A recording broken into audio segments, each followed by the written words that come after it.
Welcome to the Penny Bloom Podcast. Ain't another place that has got more bombast. Romp past your mom, dad's listening to Tomcats. Talking everything that make you sad. We don't want that. We're here to make you smile.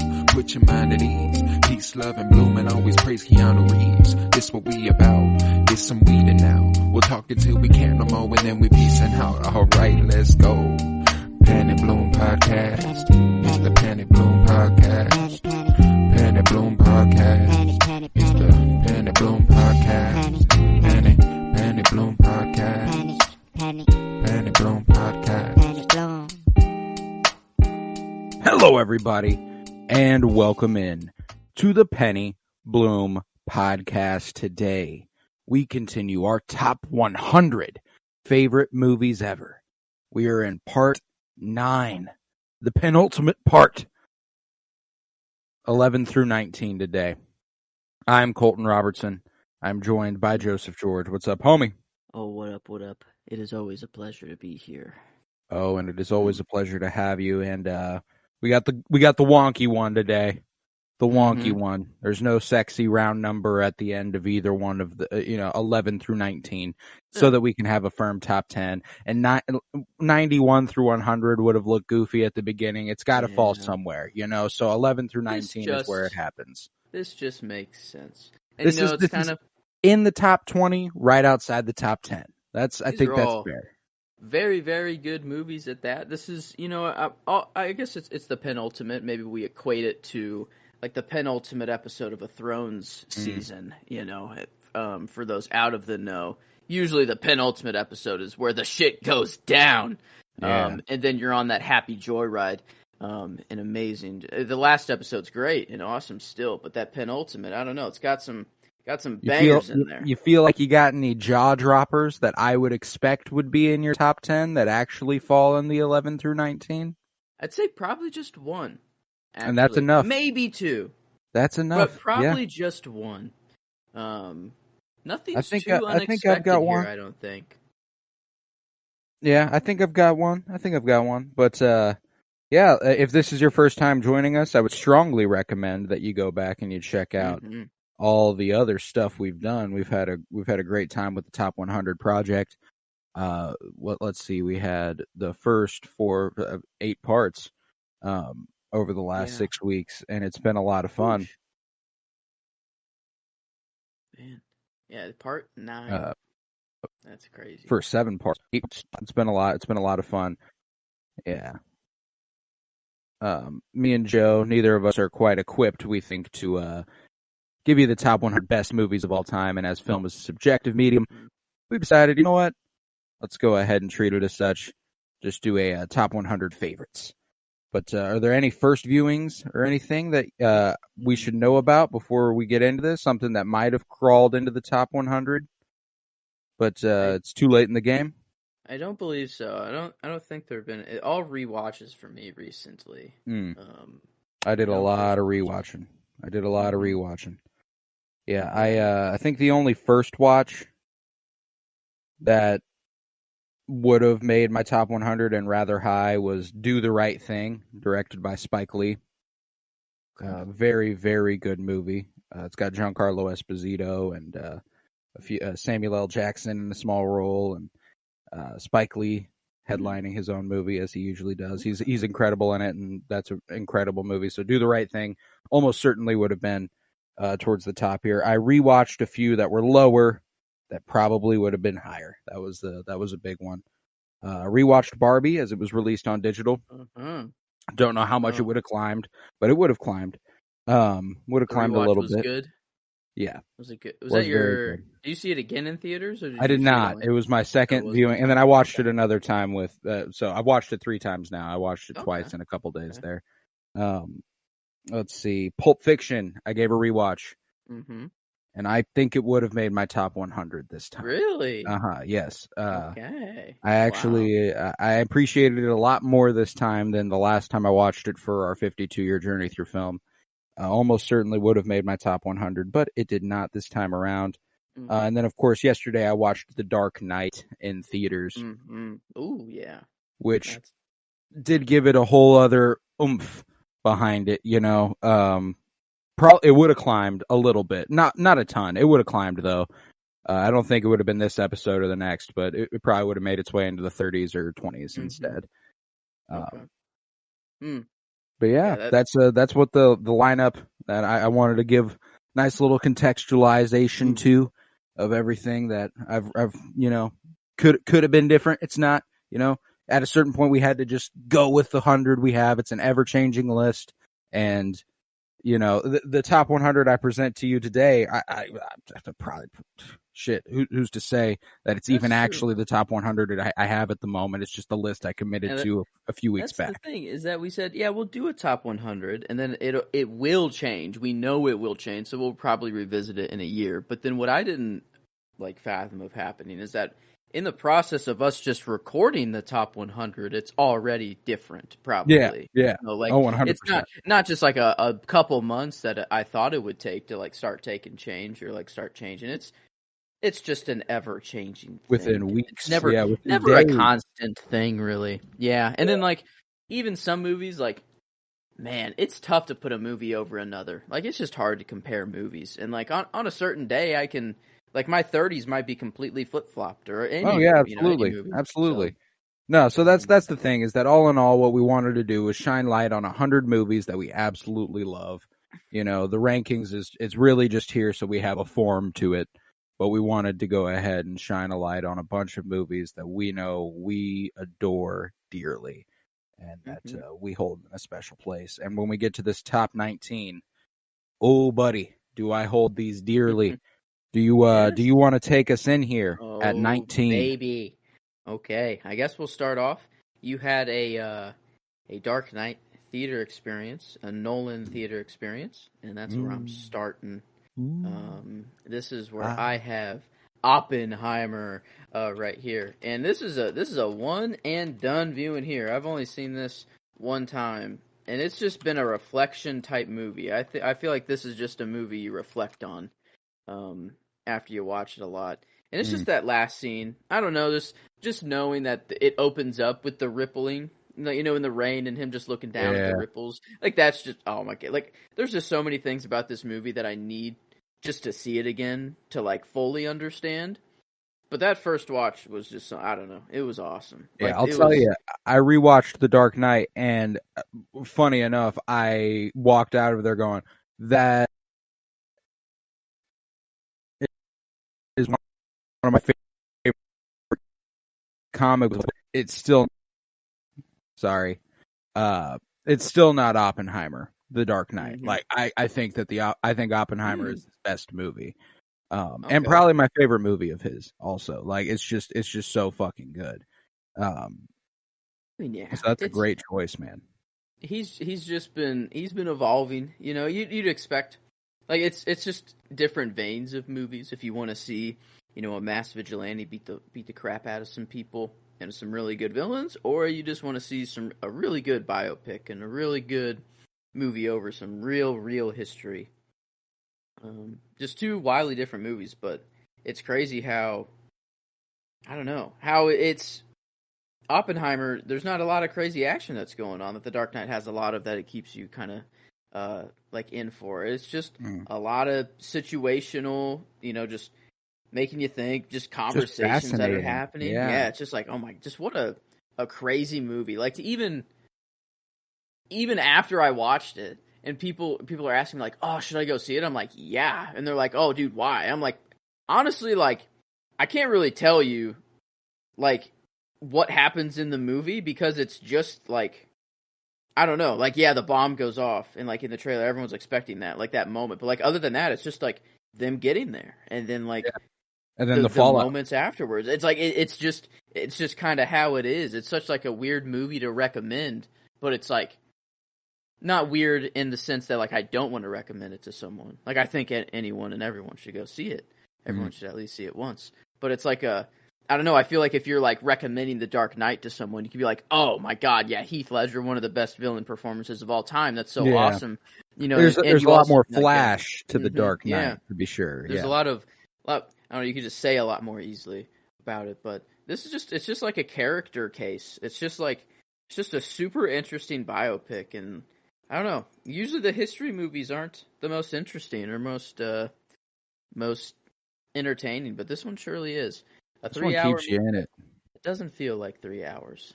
No, not even close. thing. It actually just became the highest grossing biopic of all time the other day. Over Surpassed, Bohemian Rhapsody. yes, right? Rami That was the Malek last in the top two. Yeah. So That was my that's cool. 35. There you go. Bohemian Rhapsody was. But yeah, on the first one here will be a Nolan. I think that's my last one. Is it? No. I doubt it. Yeah, No, it's I was not. like, I doubt it. Oh, duh. Wait a minute. Okay, definitely not. I don't know what I'm Yeah. talking about. I think I was just like thinking of the movies we covered in the spotlight. And I'm like, yeah, I got 10. I said Tenet. Dunkirk, and Dunkirk. Prestige. I'm like, yeah, I got those down. But okay, no, definitely some. Forgot Nolan about Reigns. the one we've also been talking about. Hello, before. yeah. There's Yeah, literally two more. So yeah, that'll. Oh, you literally have two more. Oh, okay. Yeah. Well, one's number one, and then the other isn't. Ooh. Okay. But yeah, then Is that unexpected? I think I can't think of the other Nolan movie off the top of my head, but oh yeah, I can. Never mind. Sorry. But all right, yeah, 19 for me. This is where I have, I ended the last list with Interstellar at my 20. I wanted to. What's better than Interstellar to you? There are 20 movies that are better than Interstellar to you somehow. Better? I wouldn't say better. No, that I enjoy more. I enjoy more. No, yeah. Okay. I have a better time with. They're easier to watch. And that's something that. Yeah. So I saw this one in theaters, which is also very important. I did not get to see Interstellar in theaters. Just a grand spectacle of a film from the year 2022. This is where I have Nope, directed by Jordan Peele. Okay. I love Nope. This is one that I've declared it my favorite Jordan Peele after this. I used to staunchly think Get Out was the one for me, but upon a couple rewatches very recently, I went ahead and gave Nope the elevation. It is just so fucking riveting. It's different. The last act is so good. Daniel Kaluuya and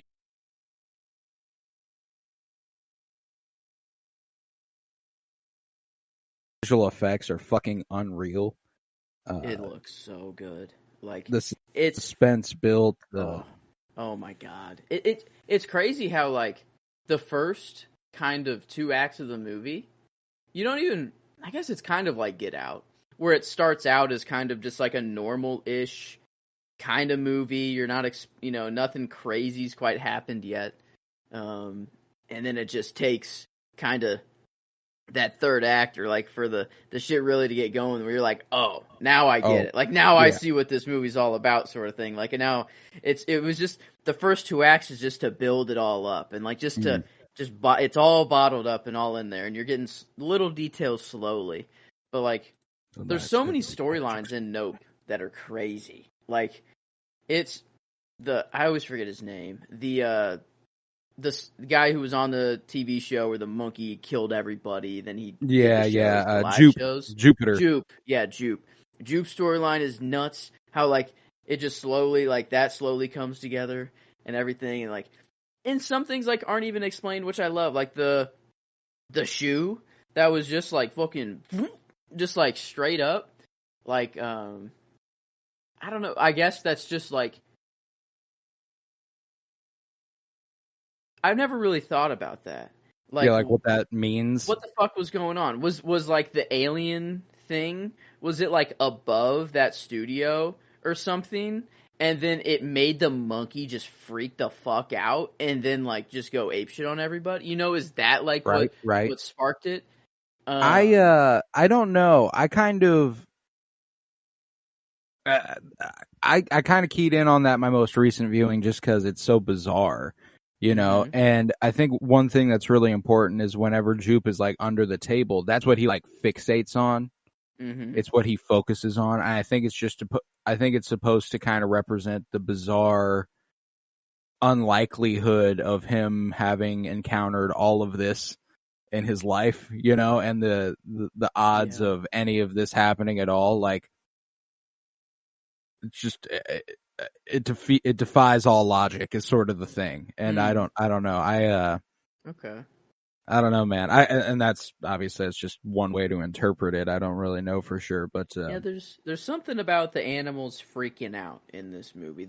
Like the horse freaks out whenever like it sees the reflection, right? The little sphere ball, and then it like can see its own reflection. And, it like, looked into its own eyes, yeah. And then maybe like I don't know. There was like there's a lot of like fan theories and stuff, which is awesome. Like a horror movie that has like fan theories to try to like describe like what happens in this. I think that's, I don't know, it's just really awesome that he can just build kind of this fantasy sci-fi horror world for a movie. And like I think about it like all the time. Like every time I look at a cloud now, I'm like, there's probably an alien just hiding behind that shit. He's you know, just he's just taking the form of that cloud. That's all. Yeah, that's what they would do. You know, it would look like just a cloud to us, but fuck it. And I don't know. I heard like a teacher talk about clouds like on TikTok, and it was like, do you ever really think about clouds? Imagine if you had to explain a cloud to someone who's like blind or completely unaware of like Earth. You know, you'd have to explain a cloud. You'd be like, well, it's this like white, puffy, floaty thing. It just floats in the sky. Sometimes they're big, sometimes they're small, sometimes they're gray, sometimes they rain. Also, sometimes they send huge, just bolts of electricity down to the earth. Like, I mean, really, clouds are kind of fucked when you think, like, it's kind of crazy. It's gnarly. So, like, I don't know. I wonder, like, how he gets these ideas of, like, I don't know, make, like, for his movies. If it's anything in the real world going on, he's like, "Ooh, I'll take that. Maybe make a movie about it." Like, there's some or if it's just like something fascinating about Nope that like obviously these giant sci-fi elements make it really flashy, but it kind of calls the industry out at large for chewing people up and spitting them back out and okay, yeah.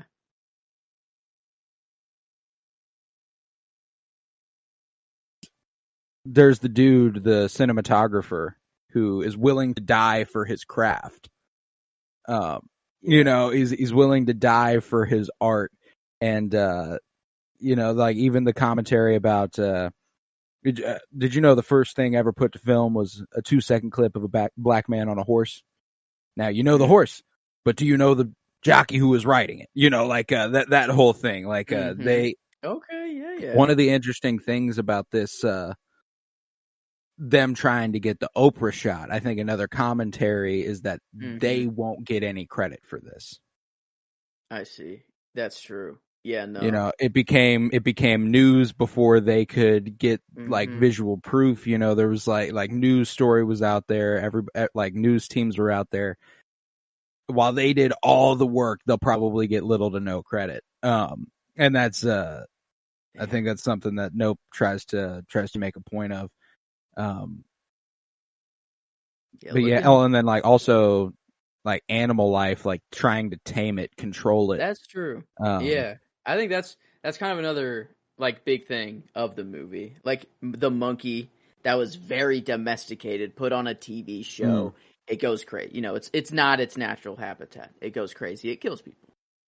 A horse trying to be domesticated, put in front of a green screen, it gets freaked out, and people, okay, all right, get this guy out of here. It kicked a wild horse. A horse, went crazy for a couple seconds. This is crazy. You're fired.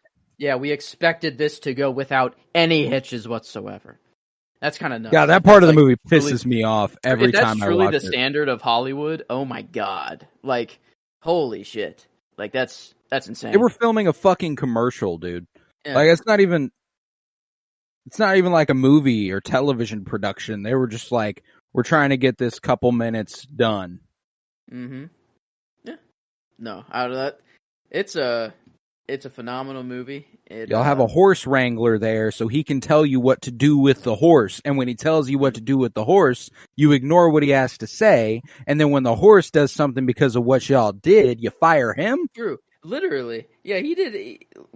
I mean, I guess he's a little quiet, whatever. For like I don't know, that's like the only thing that was like sort of off. If there was anything off, is it like, I don't know, he just kind of took to himself. He didn't, I don't know, he was just like, yeah, I'm doing my job, like whatever. If anything, like more of what they'd probably want.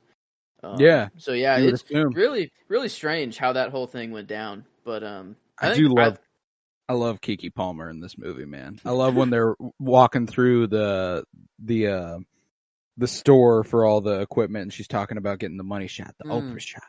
And then like an attractive woman walks by and she goes, "Hey, how you doing? You look pretty." And then she just keeps walking. She looks over at OJ. She goes, "She looked like she got a big house." I don't know. I love that line delivery. Like, it's just, she is so fucking funny. Like, whenever the cinematographer pulls up and he's like, "What'd I tell you? He was going to pull up with a non-electrical camera," and they just dap it up like 5 times in a row. Yeah. Dude, it's so good. That's why, like, it feels just like such a, like, what's the word? Oh my God, will you take it candid? There's the, I don't know, kind of, it feels just like, I don't know, there's situations where they're just chilling and it's like, "Hey, do you still have your stash, like from a while ago, whatever?" He's like, "Yeah, I still got that shit." And like, I got that happy weed. All right, let's go. All you had to say then. Yeah, it's like, all right, like, I don't, it goes from moments like that to like, whenever the fake aliens come to their farm and you're like starting to be like, "Oh shit," like you're like, "Oh shit, it's about to start," like I saw this movie in an empty IMAX theater the first time I saw it, bro. And that part scared the shit out. Like, that feeling where I didn't even see the motherfuckers first, bro. Like, it was just dark and he was looking down the hall and then like every single hair on my body stood up and then you see them and I was like, "Oh my fucking God, bro." And then it's just some kids fucking around. I was like, "Fuck this shit, He really man." punched Fuck the that guy. shit out of one of those kids though. Boosh, just decked him. I mean, rightfully so. I mean, that's what I'm doing.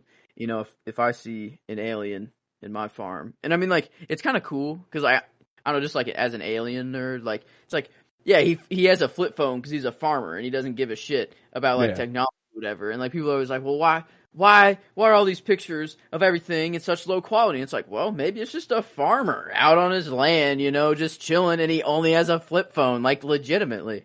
Right. And I mean, I don't know. Yeah, the last shot they get. I mean, that's the thing. I do have this movie, but it is not this episode. And that's the crazy thing about saying not this episode for this episode, because that means it is in the top 10. So I guess there's one that is confirmed. It's just a matter of where. But man, I love Nope. I had to get it involved. And so I got it here at 19. We don't have to stop talking about Jordan Peele because 18 is where I have Get Out. So I mean, I just not too far of a gap. Only you had it. You're 21. 21. Yeah. So kind of similar here, but yeah, the dude. I don't know. I obviously have Nope above this one, so Nope is my favorite Jordan Peele movie as well. But this one's just. I mean, Us. I mean, I had Us pretty. Like at 48. Get Out at 18, quite the gap there, and then a little bit of a smaller gap between Get Out and Nope. But I don't know, Jordan Peele he has something different about him when it comes to a thriller type movie, and he makes them, like, I don't know, with purpose. I feel like is like a big thing as well that makes this movie so good. Is that, like, it's not just like a horror killer coming out to just, like, kids are on the run having to survive. Like, those movies are fun and they're great, but, like, there's, like, social commentary to a lot of Jordan Peele's movies. Like, they are for a purpose as well as also being really good horror and thriller movies. Right. And I think that's what I really like, because with Get Out, like, you have the I don't know, like we talked about it last episode, but like the kind of the democratic racism instead of neoliberal,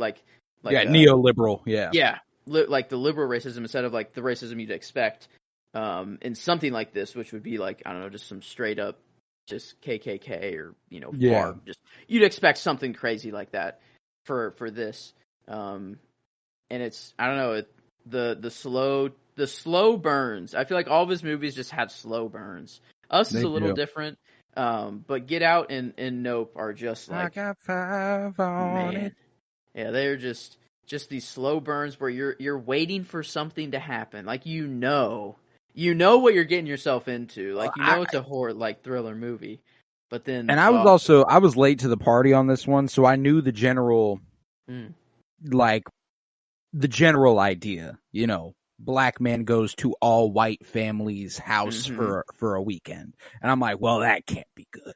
We're that's automatically there. Yeah. Bad situation. But the way that they, you kind of take it for granted after the movie well, but the first time you're watching that, the way they kind of sprinkle the clues that shit's not right, throughout it, like with Lakeith Stanfield, whenever he flashes the light in his face and he's like, God damn it. He's like, shit, I did not mean to do. And his nose starts bleeding and he's like, get out, get the fuck out. He's like, you got, and like, dude, man, that shit. I remember the first time I was watching, it was like, oh, now what the fuck was that, dude?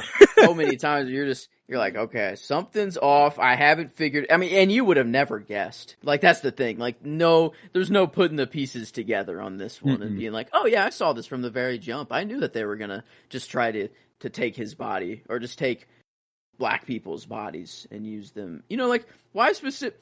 What a weird logic here that they have. Like maybe if it was like just anybody, like they just wanted a young body, to go back into to extend their life and everything. But like it's like every one of them was black, right? No, like, it's rooted in the idea that the grandpa wanted to beat Jesse Owens in a race, and Jesse Owens was black. Why? Like, so it's just a family thing? Is this just a really big family? Like the Coagula, or is this some like rich? No, it's like, a elite sort of thing. It's a cult, yeah. Okay. It's sorry. It's definitely a cult. Whenever the like box where she had all the pictures of her previous boyfriend. Yeah. Like weren't a lot of all black, like every single one. Oh yeah. No, like it is about black people. Like it's not, and because one of the things that the grandfather says in the little video is like, with your genetic gifts and our drive, for some reason he thinks that like white people have the drive to make things happen. They just do not have the bodies that black people do. And so like it's just like it is expressly like. It's that shit from like, you remember in the movie 42, whenever one of the announcers is like, oh, the reason that Jackie Robinson can run so fast is because black people have a longer Achilles or whatever the fuck. And he's like, like he does all this stuff to try and justify why this person is better than other people at athletics. And it's like, well, that guy's just better at athletics. Like it's not because he's black that he's better at the athletics, Yeah. But that's the thing is that they I also love Stephen Root, like his whole explanation of it. Like, don't lump me in with them. I'm not one of them. I want your eyes, man. I want those things you see through. Bruh. Whoa. Every human has eyes, you don't, there's no, okay, I was about to say, like, I understand the grandpa going for, a black guy to run faster, but, like, no, I don't. But what I'm saying is, like, it makes more sense for him to, like, go for a person who beat him. But, like, someone who's blind, who literally doesn't see color in the first place, still, like, I guess, it is just a racism thing because they're technically killing someone. And they probably are like, they don't want to kill a white person in order. They're actually enslaving them. They're still in there. That's true. And it shows them. No, experience it. Did they call it like something in the The movie? sunken place. Oh Yeah. my god, yeah, that's terrible. That is just like I think in like The Last of Us, whenever the fungus like takes over, but are you still there? That's like Yeah, kind of right. the thing. And like this is like, no, yeah, for sure. Like that's how it happens. Like No, yeah, you are still in there. Like, and they explain that to him. Like, whenever he goes down and like she does the little clink, clink, clink thing, and he collapses. Mm-hmm. And I then feel like everyone knew that shot. Like that trailer, whenever the movie was coming out, I feel like it spread like wildfire. Just seeing Daniel Kaluuya with the tear coming down his face, like I feel like that was everywhere. Like, I saw that like everywhere. But yeah, I don't know. It was I didn't get to it until we got to it on our 52-year journey. Project, I'd watched it once before. Late, yeah, I think I've seen this 4 or 5 times now, but it's fucking good, man. Almost lined up some Jordan Peele there. Yeah, just a little bit, just a little bit off. We got Jordan Peele and Nolan right now. Get Out, Interstellar, Nope, and then Oppenheimer and Get Out. I'm gonna keep the ball rolling with my top 1, Ridley Scott. Okay. Yeah. Director of Gladiator and American Gangster and Alien and the like. This is where I have 1991's Thelma and Louise, starring Susan Sarandon and Gina Davis. This one is, I think it's quintessential. You gotta make it around to Thelma and Louise at some point. It is so fucking good. It's about 2 women who are about to go on a little bit of a road trip. They're trying to go out for the weekend, have a little fun. Susan Sarandon is she's in a relationship that's a little bit more laid back, but Gina Davis's character is married to a man who is classic misogynist douchebag husband. I come home, I want dinner ready, make sure every need that I have is catered to, et cetera, et cetera. But she decides she's going to leave for the weekend. She's going to go have some fun. And on the way, this isn't really spoiling anything because this is about 30 minutes into the movie. On their way to their location, they stop at like a bar. They have a fun little night, but and trigger warning, an attempted sexual assault happens.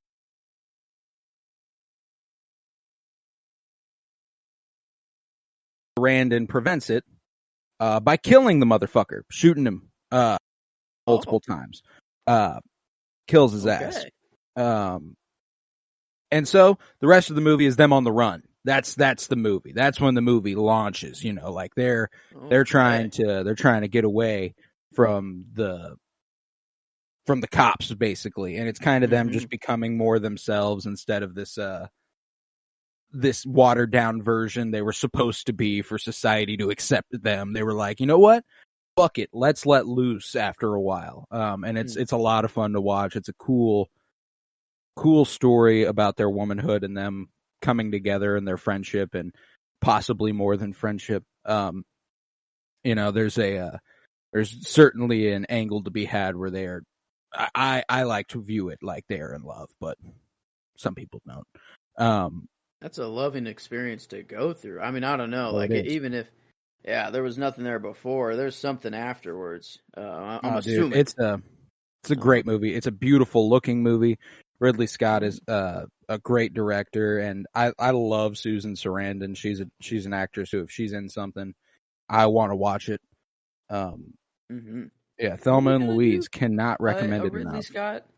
I believe Napoleon. That's right. That's what it was. I was trying to remember what was coming out for him. Yes. Okay, that makes sense. But I gotta. Yeah, it's a little different for that Ridley Scott vein. I listed American Gangster and Gladiator and Alien and Napoleon. Like, that doesn't it's just Thelma and Louise for him. I was like, okay, that's very different from his repertoire. Usual, yeah. But okay, all right. Ooh, okay. This is the one that was I don't know, but I think so. The one, this movie, I didn't know really where it is, but I think this is right. Yeah. Okay. The Wes Anderson. Mm.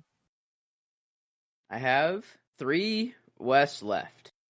Yes, indeed. 3 Wes left. Only 3? Uh-huh.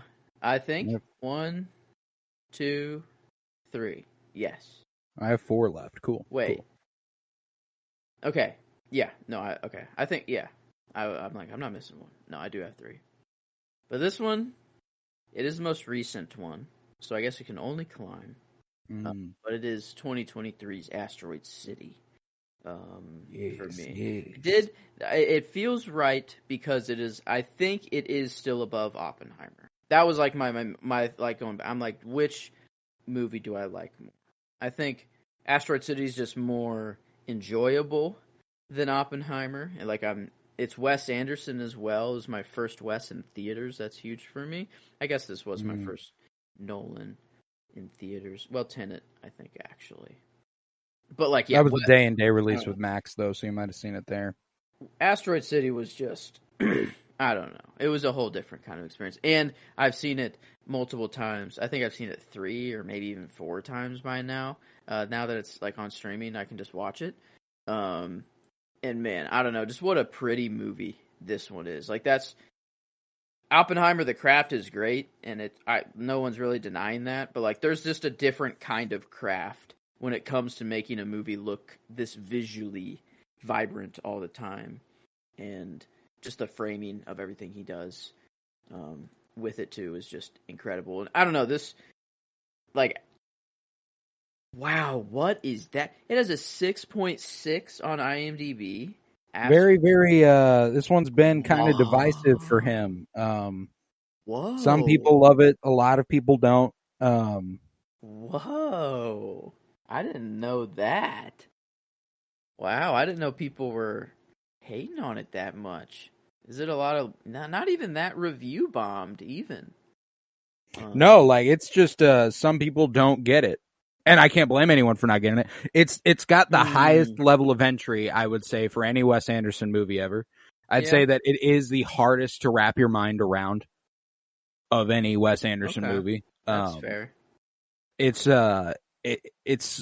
and that's what's crazy is that of all the Wes Anderson movies, he's never done anything like that. You know, exactly like that anyway. Yeah. Like it's just a bizarre one to have, but I think I love it, and I do also have it. I haven't said it yet, but I do indeed have it. Yeah, I'd say when you think, I put it that way, like the level of entry, I'd say like French Dispatch was probably like whenever I first watched it, I felt like that was the highest bar of like level of entry, and then you were like, oh, it's just a magazine issue, and I'm like, oh my god. Like once you said it, it kind of like unlocked everything, and it was very easy. It was like, oh yeah, like that's now I just kind of get it. Like it's just I'm looking. This one you have to parse through a little bit. There's a lot more, that goes on here. And it's another one of those things where I think that people get wrapped up in that. You know, like I've come back to that Christopher Nolan quote a lot lately. That don't try to understand, just feel it. First time I watched this movie, I don't feel the way that I don't feel like I got it the way that I do now after the first viewing. I was still crying my ass off at the end of the first viewing, though. Like, I was crying in that theater whenever, Margot Robbie and him are going back and forth on the balcony there. Like, I was like, oh, God, fuck. I don't know why I feel this so deeply, but I do. And now I've gone back and tried to figure that out. But, yeah, man, I love Asteroid City. It is also a top 3 West for me as well. And I have 4 left. So okay, we got one outside. Okay. Yeah. Wow. I think because I've just said you haven't said French Dispatch. You said Fox already. Darjeeling. What haven't you said? Okay, I know one for sure. An Asteroid. So what are the other 2? Not Hotel. Oh, I haven't said Budapest. I haven't said Moonrise. I haven't said Dispatch, and I haven't said Asteroid City. Was it Dispatch? Okay, then it was Dispatch. Because I was thinking Dispatch, Hotel, Asteroid. Oh, okay. Okay. Yeah. That clears it up. I don't know why. I feel like there's always just this other Wes movie that I'm forgetting about that I don't know why. I feel like No, there's I just get that. one I get extra that. one. Whenever you said you only had 3 left and that was your third, I like went through the notes like counting over and over. Like I was like, you have to have 4 left. This doesn't make any sense to me. And then like I went through and you have 3 left. I was like, I don't know why I thought there was one more West movie than there was, but like I have the same exact thing going on in my head. I think it's because there's 11 of them. I want it to be like either 10 or 12. A nice round number. Yeah, so. But yeah, he'll get there. He'll get He will. there. All Soon. these shorts, combine them. That's kind of one. I'm a little I confused don't know. why it's not just an anthology sort of movie. Also, by the way, So they are connected to each other. they're all from the same. They're all from the same book. Yeah, so I'm like, I don't know why they're not just going ahead and cutting it together and putting it out as a French Dispatch-esque movie. My best guess is that he made a deal with Netflix to release 4 things, and he didn't want to do 4 fucking movies for them. That's fair. Yeah, he's like, I'll give you 1 movie, maybe. Yeah, I'll give you 4 shorts. Yeah, there you go. So split it up like that. Yeah. Huh. I But yeah, I didn't know they're all connected, but yeah, this. I don't know that they're necessarily connected. I just know that they're all from the same book, like the same set of stories that Roald Dahl put out. But okay. Wow. I don't know, Wes I'm very excited for that. And I've got 2 Wes in my top 10. I've got 2 Wes this episode. So okay. we will knock out a couple. Yeah, I got 2 this episode as well. Okay. Wow. But yeah, I feel, I don't know. That was the one that was kind of floating. The only one in this range that was kind of like, I don't know, could kind of go anywhere. But that's where it landed. Understandable for me. 17 for Asteroid. Yeah, it's my most watched movie this year, so it's a little further up. But my 17 is where I have my highest Quentin Tarantino. This is where I have 2019's Once Upon a Time in Hollywood with Brad Pitt, Leo DiCaprio, and Margot Robbie. I gave this a rewatch recently. This was previously in like the upper 20s. And then I gave it a rewatch and was like, oh man, there's just something about it. Like, it's not even, it doesn't make me cry. It doesn't it's nothing like, there's just something so fucking fun about watching that movie. It's another one that I have a theater experience with. So it has that little bit of a air of nostalgia for me where I got to, it was the first Tarantino I ever saw in theaters. So it was like a big event for me. And it felt cool to be sitting there watching Once Upon a Time in Hollywood. And that's how it feels every time I watch it now. This sort of high fantasy, Once Upon a Time, set in the golden age Hollywood. Fuck yeah. That's a great idea. Aren't there like a lot of movie references and like perfectly like replicated scenes in this movie? Yes, there are. They recreate a scene from The Great Escape starring Steve McQueen, but with Leonardo DiCaprio as Is it just Steve that McQueen's one? role. Well, there's a lot of, there's a few, but they're deep cut references. That's probably the one that's the most well known, I would guess. Yeah, I mean, Margot Robbie plays Sharon Tate, who was famously a victim of the Manson murders. And so kind of in the same way, this feels like the Spirit sequel to Inglourious Bastards, where it takes this terrible thing that happened in real life and then does exactly what you would have wanted to actually happen in real life, Okay.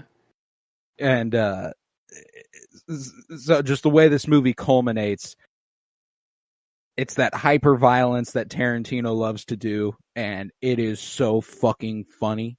This might be Tarantino's funniest movie, and it might be Leonardo DiCaprio's funniest movie. Like, there's just a lot of points in it where you're just, I like laugh my ass off watching this movie at points that I probably shouldn't be laughing, but there's something so fucked up funny about it. I've heard. Yeah, Cliff Booth and Rick Dalton. Dude, yeah, hell of a duo. I've heard that this is this Tarantino's last movie? It's his most recent movie. His next movie will be his last movie. Okay, because I thought there was something to where he is stopping. Once Yes. he doesn't. He set a want to number. make He was more. going to make 10 films. His next movie is 10th. So strange. That is so strange to me. I guess I don't think he'll stick to that. It's kind of like an artist thing, I guess. Maybe it's more your art's more valuable when you die. So maybe he's trying to die twice, sort of thing. Where he's dying while he's still alive and seeing how it's gonna go, and then but that's sort of weird. He's not old, I mean, he's not a young man, but he's not old. That's so the crazy thing. He has so much time. The other thing is that I assume he'll take a break from making movies to write books and novels and stuff. And I'm assuming he'll maybe even dabble in television. I can't imagine he would want to compared to movies, but because imagine the return of Quentin Tarantino in it will happen, or whenever it happens to be. It's everyone's gonna be like, oh well, shit, I'm going. To yeah, exactly. So. Maybe it's just a long con. I believe he has the patience to wait 10 years between movies in order to do something like that. He's that fucking weird, he would be more than willing to go, well, I'm not going to release another movie for 10 years, just cause I don't want to. Or he'll make a movie for 10 years. There you go. He's just saying, I'm done because he knows he just wants to make a secret movie for 10 years. And then love a secret movie. Love a secret movie. But yeah, Once Upon a Time in Hollywood, there's just something so aesthetically pleasing about it. I think it's Tarantino's best looking film. I have little to no doubt about that. Margot Robbie, she doesn't have a lot of lines, but she does a lot with her screen time. She's brilliant in it. It's probably my second favorite Brad Pitt behind Burn After Reading. I think Burn After Reading he's just too good in, but this one he is also he fights Bruce Lee, fake Bruce Lee, a guy playing Bruce Lee. I'm like, hold on, how'd they do that? There's obviously man playing Bruce Lee. There's Kurt Russell narrates the film. He has this great line where when Rick Dalton's ready to retire as an actor, Rick Dalton's an actor and Cliff Booth is his stunt double. That's the thing. And Rick Dalton thinks he's about done making movies, so Cliff is about to be out of a job. He's like, whatever. Okay. And so they have this just intense bromance, they're best fucking friends. And this is the end of an era. And Kurt Russell says a line where he's like, whenever something like this happens between you and a friend, the best thing to do with someone who is, more than a brother, but less than a wife, it's best to get shit-faced drunk or something like that. But more than a brother and less than a wife was one of my favorite lines ever to describe a friendship. Yeah, what's that called? In between there, I have no idea. It's just the Rick. Yeah, that's why you had to say it like that. There is no word for it. It's outstanding. But yeah, Once Upon a Time in Hollywood, man. It's worth every minute. I know it's another one of those pretty divisive ones. A lot of people don't like it, but I fucking love it, and I can't get enough of it. Yeah, I got to get there. That's for sure. That's one that's on the list. What a picture.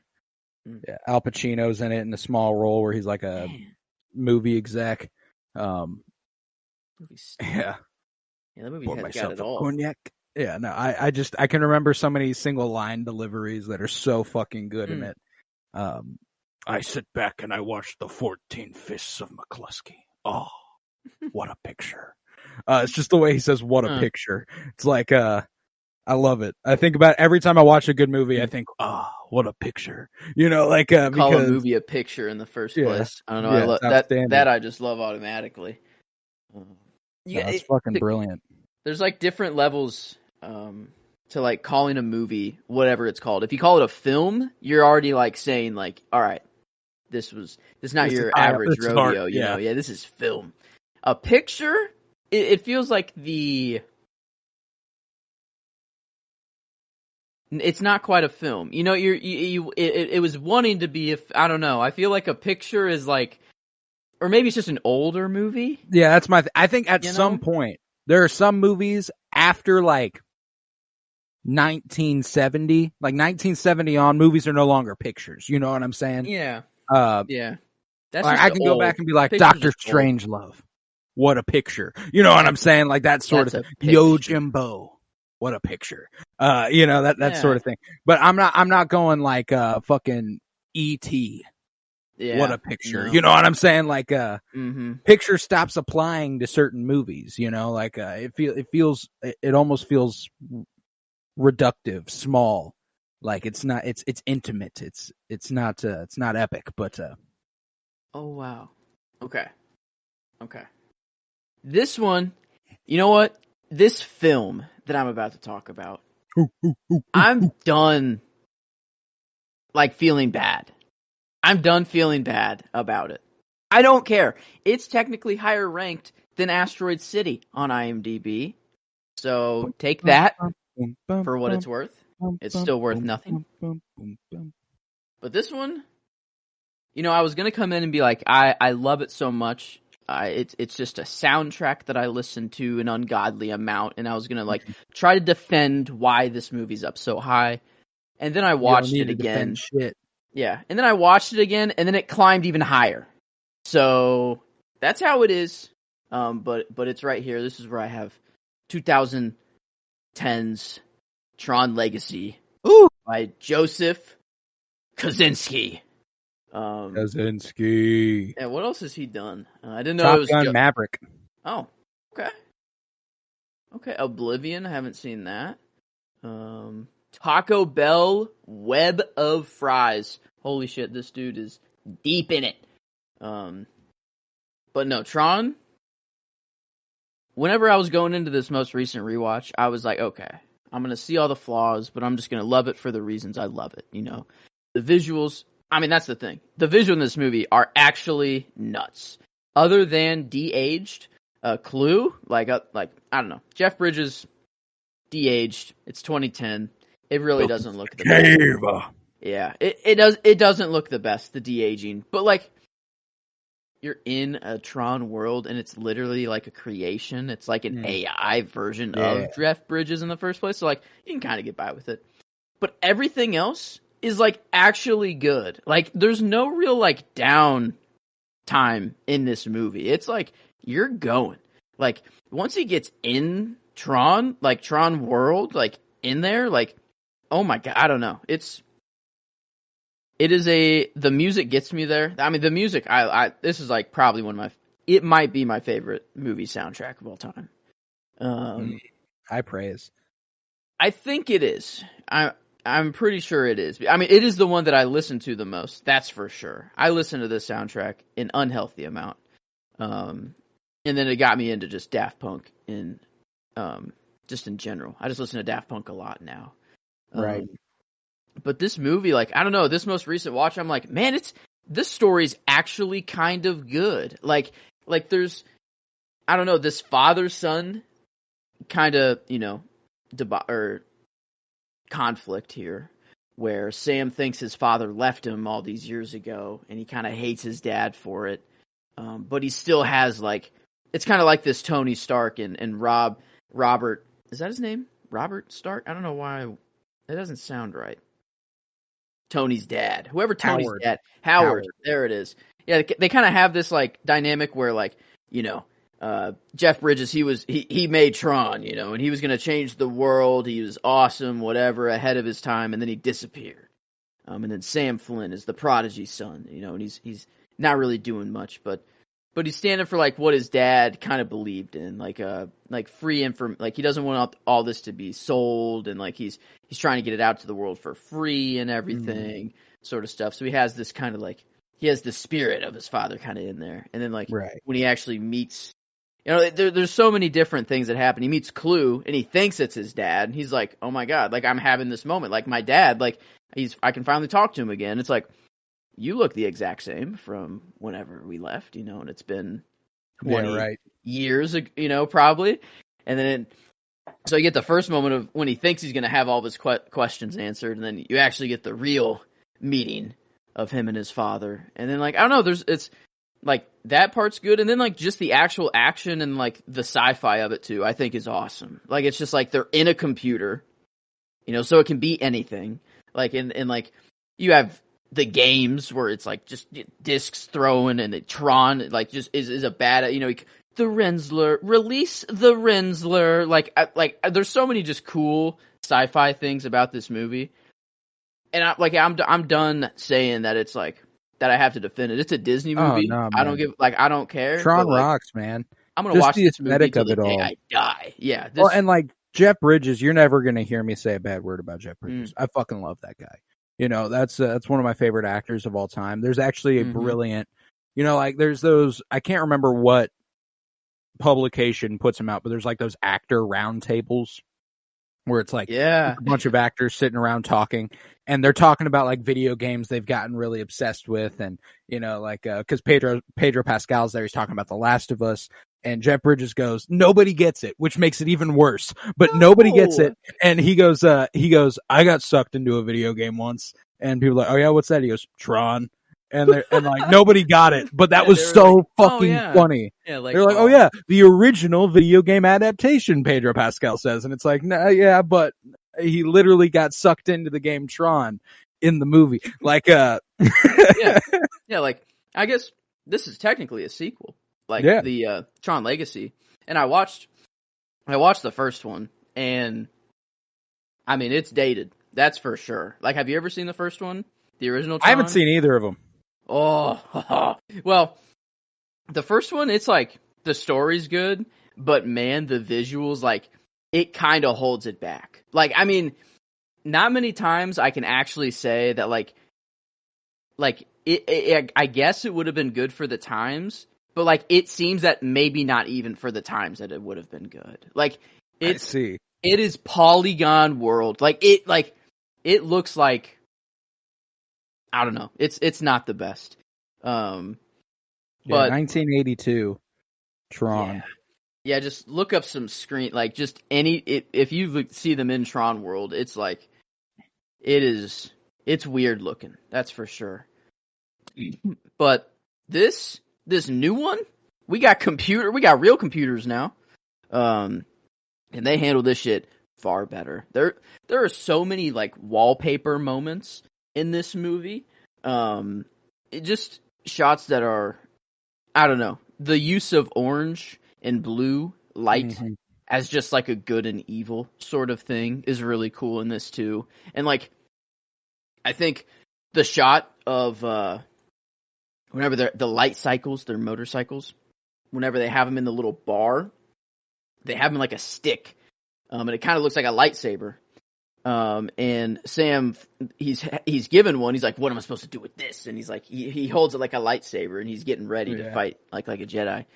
And then he sees, they start running off. But then like, there's a shot where they open them up, and like the bike like builds in midair as they're like running. They jump, open it up, and it like builds in midair. And then like they're already on it. It's, oh my god! And they're literally like belly flopping in midair, but then the bike's below them, so like then they just shoot off like on the bike. They're already on top, and it's like, it's so fucking cool. Yeah, I've seen a lot of visuals from this movie. Like it's one that I'm familiar with how good the visual effects are, man. Like it is a good looking movie. I need to go ahead and watch those movies though. I really do, just because you clearly love Tron Legacy so dearly, and there's got to be reason there. So I'll have to check it out, because I think I don't know. I wonder how many movies you have left that I would have not seen, or if that would probably be the highest one. I'd say this is the last one. Okay. This is the last one. No, yeah, without a doubt, for sure. Yeah, I think I only have two. I think I only have two that you wouldn't have seen left. Yeah, this one, I mean, man. Yeah, and it's definitely a me movie. Like, you have to like sci-fi to kind of be into this, I think. love sci-fi, so there's no problem selling me there. But I mean, that's like the music, like it's not just, it's good on its own. Like like I listen to it all the time. It is just that good. But like it makes the movie, like the moments so much better. Like in the movie, like it gives like, it transports you to that world. I swear, like you hear this music and you're like, I have to be in this computer. Like I am in this computer right now. Like I'm Daft Punk in my ears while I'm watching some crazy ass light motorcycle race killing, I don't even know what to call it. And then like javelin fight, not even javelin. It's like I don't even want to spoil. I don't know. I don't want to like spoil it. It's not really, I don't know, but like it is just, it's so cool. And to hear that they're thinking of making another one, and Jared fucking Leto being the lead. What is that? What Jared Leto being the lead, and also not bringing Joseph Kosinski back to direct, who's coming fresh off of Top Gun Maverick, which was a pretty universal hit. Like, what are they thinking? I don't understand. I don't understand. After Morbius, they're like, we need this guy. Jared Leto. He's the most confounding person to continue getting jobs. Like, I get that he's done a couple good roles, but my God, is the last 10 or so, 8, 7 years of his career just been shitter after shitter. And I mean, like, he was in Blade Runner 2049, which is good, but he was the worst part of Blade Runner 2049. You know what I'm saying? Like, that's, as a Tron fan, I'm gonna watch it if it comes out. It's slated for like 2025, and that's probably even pre-strike. So like it's probably even pushed back even further. Man, I hope this strike just maybe just gets them to rethink it, and they're like, you know what? Maybe we should go with Joseph Kosinski. And maybe we should go with him, and maybe I don't know who. Yeah, Garrett Hedlund, who played Sam Flynn. Let's see if he's in anything else that I know. I don't know. He's known for Mudbound, Four Brothers, and On the Road. Seeming like quite the Western actor, is what it seems. He does not play a Western boy in this whatsoever. I guess he likes his bike. He's just his motorcycle. He likes his motorcycle. Likes his chopper. It's the most Western thing about him, I guess. But no, yeah, I don't know. I don't know about the Jared Leto thing. I'm just glad they're making another one though. I hope they get Daft Punk back though. That'd be sick if we get another Daft Punk album. Or maybe I don't know. Maybe let someone else try. Actually, could be cool. Yeah, give it another run. It seems like they're giving other people a run in every other regard. Don't know why they do it with Daft. Don't know why they'd bring Daft Punk back. Let's just grab someone off the street to make the music for this one. Actually, fuck it. We don't care. Give me a Ludwig. Give me a Ludwig Tron score. That's what I'm saying. That was the first thought that hit my mind. I'm like, oh, Daft Punk Part 2, and then I'm like, wait a minute. I want to see some current game try that and see, dive into the, I don't know, just see if anyone can do it like them. That soundtrack, dude. Oh my God. There's a song where Jeff Bridges is literally talking, and like it's in the movie too. It's like the grid. Try to picture clusters. Like he's literally monologuing like before the song starts, but like I swear, like it gives me goosebumps almost every time I listen to it. Like I have to listen to that monologue. I cannot skip it. I don't know. It's crazy. It's the only time that there's words in the entire album, and it's just Jeff Bridges being like, "In one day, I got in, and then it just goes crazy, and it's awesome. And it's like it's just a goosebump moment, and I don't know. I love this movie to death. I will watch it until the day I die. And yeah, I don't know. This is I don't know. It's kind of the Ready Player One before it kind of came out. Kind of like this tech genius that's about to change the world. But then he just got sucked into his own world instead of died and left an Easter egg, I guess. Right. But I feel like that's something Jeff Bridges might have done. He is a really chill dude though. He literally he's like, he's dope. "You're messing with my zen, man." That's literally a line in the movie. Like in the movie, he's like, "Oh no, you're messing with my whole flow thing." Something like that. Like he's like, "You're messing with my vibe." Is the vibe of the line? Yeah, he's awesome in this movie. Yeah, I don't know. Can't recommend this one enough. It's not a kids movie, not just a Disney movie. This is a film. This is a film. This is. I don't know if I can actually go that far and say actually say it. Hey, no, stand by it. It's good. It is very good. It is not bad. I can very confidently say that. All right. Yeah, I'll push forward with my 16, which is a film. To be sure. This is my 4th Wes Anderson. Top 4 Wes Anderson. Which makes it the 8th Wes Anderson, I will have said. Yeah. So top 4. This is where I have 2014's The Grand Budapest Hotel, directed by Wes Anderson. My guess was Moonrise here. Was my guess for you, but okay. Okay. I love Grand Budapest, man. I think that it's such a good movie, and we're like I said, we're at that point now where it's hard to put anything above or below anything else. And 16, very true. But it has been hovering around here the entire time, even through all the moves I've made. It's always been 14 through 16. It's never dropped below that. It's never gone higher than that. It's just this is where it is in my gut. I love Ray Fiennes in it. I love Tony Revolori and F. Murray Abraham in it. There's so much to enjoy about this film. I'm a sucker for Saoirse Ronan. I think she's incredible in this movie and in every movie she's in. Adrian Brody is really good in it. Willem Dafoe is really good in it. There's just so much to enjoy about this movie. I think that when it comes to the filmmaking itself, this is probably Wes's best. Dude, hard to argue against it. It is a pretty movie. Yeah. Dude, gorgeous film. I love Grand Budapest, man. And I think that what they managed to do with it, I'll be astonished if Wes, because I look at all, it's like I said, it's my 4th favorite. I don't think he has a better film than this. And I'll be astonished if he ever does. And if he does, fuck yeah. I'll be shocked if he does that though. There's just something about it that's so damn good. Oh my god. Ooh. Just that score by Alexander Desplat, man. He is so fucking good on those scores for Wes movies. Does he do them all?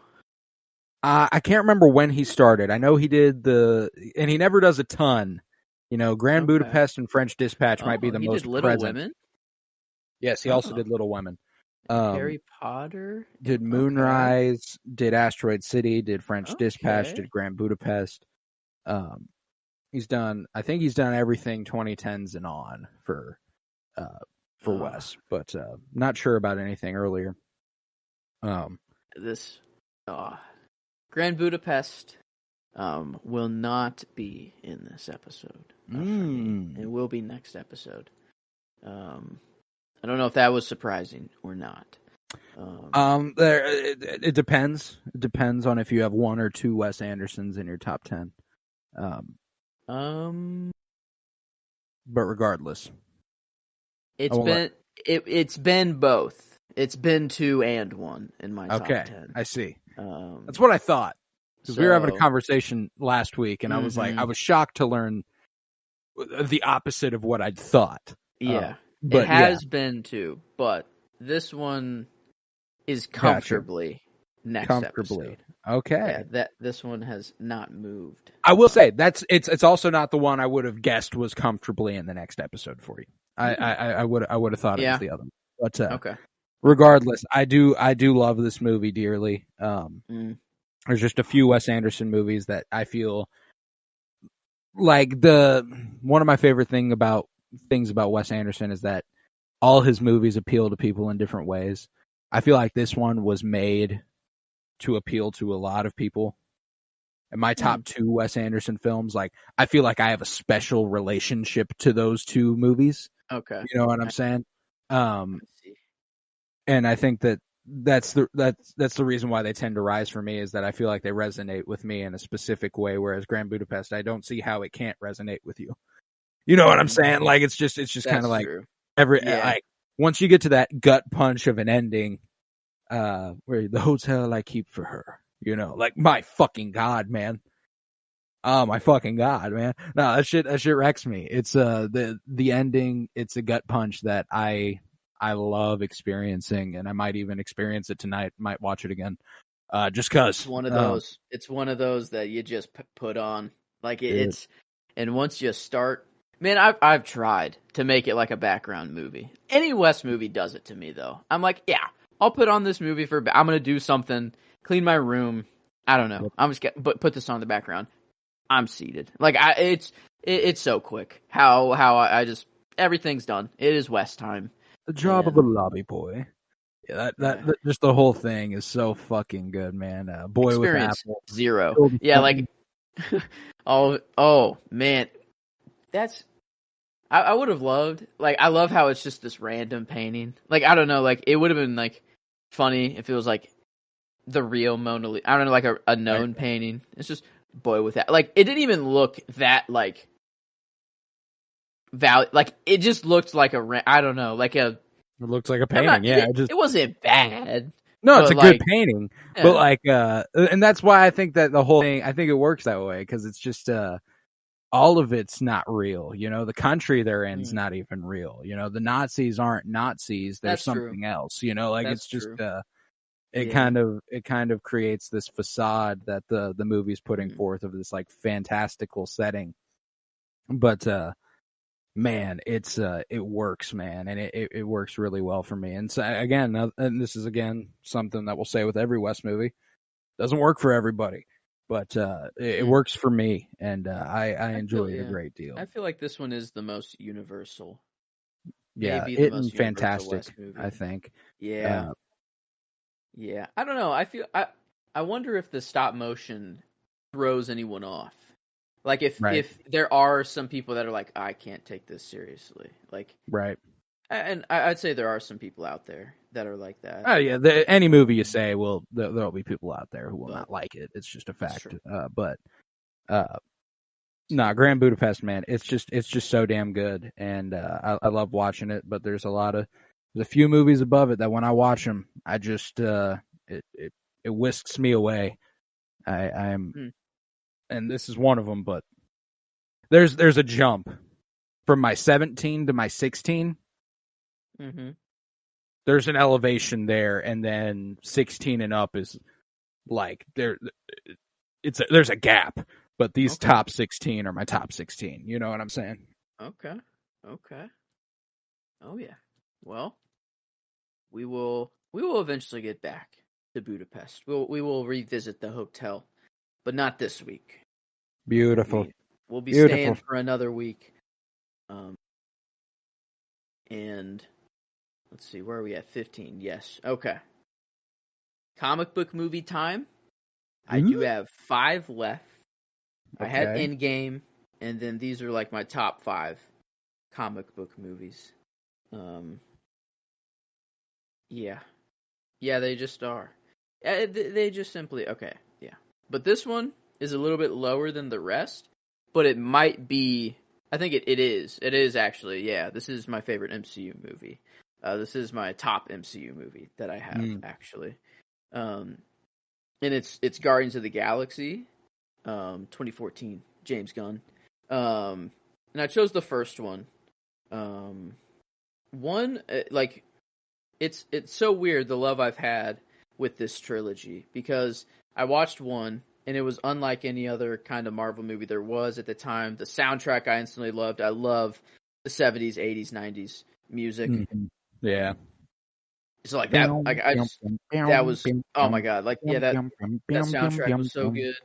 And like, so I instantly fell in love with Guardians. Oh yeah, man. And I think that it's probably a largely due to like just James Gunn knows how to write, just make you care about characters that you didn't give a shit about before. These are an entirely new family into the MCU. Like, I cared about Iron Man, Thor, Hulk. That's all I gave a shit about when it came to Marvel. Spider-Man, but he wasn't there yet. And when this came out, I'm like, oh shit. Like, I'm now just a Marvel fan. Like, it kind of made me like bright, like widen. Yeah, my, those like, horizons, they in expand, superheroes. man. But at one point, I think I would have said that the second movie would have been my favorite. I think I would have at one point too. Yeah, and like Ego's story is really cool, and like they already are like the family, and like it's everything's there. They can just get going from the jump. I don't know. There's something about just the origin of it all. Yeah, like there's some in Yondu's funeral is real. Like that's so fucking good. Like there's that one like fucking destroys me. 2 is amazing. It's like, not time to make a so change. good. Oh no. Take it slowly. You're still young. That's your fault. Who says, like, is it Rocket? That's like, oh, they came. Or like, oh my God, like they came. Like, even though he stole batteries he didn't need.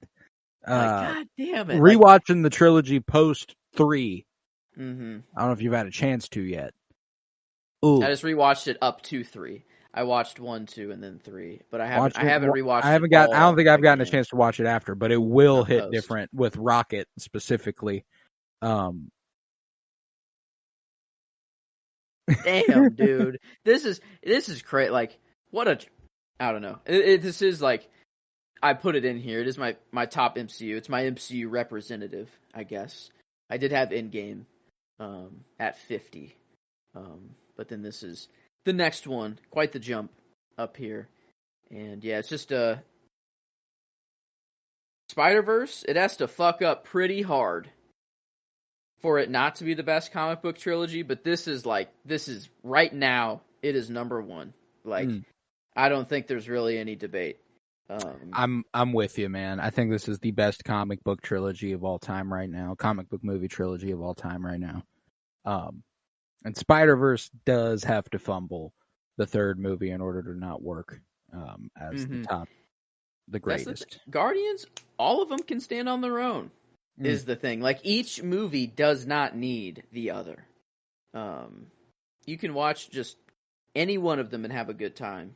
Right. And I'm not to say that Across the Spider-Verse isn't like that. Like, I'm not like, I do enjoy that movie very thoroughly. It will depend on the third one, though.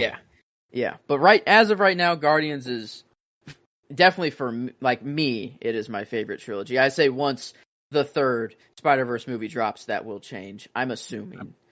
I would have to guess. I'm probably in the same boat. Because I had Guardians back in the 30s. Yeah, 36. Yeah, we both chose the first one. And I think that's just the dance battle to save the universe, dude.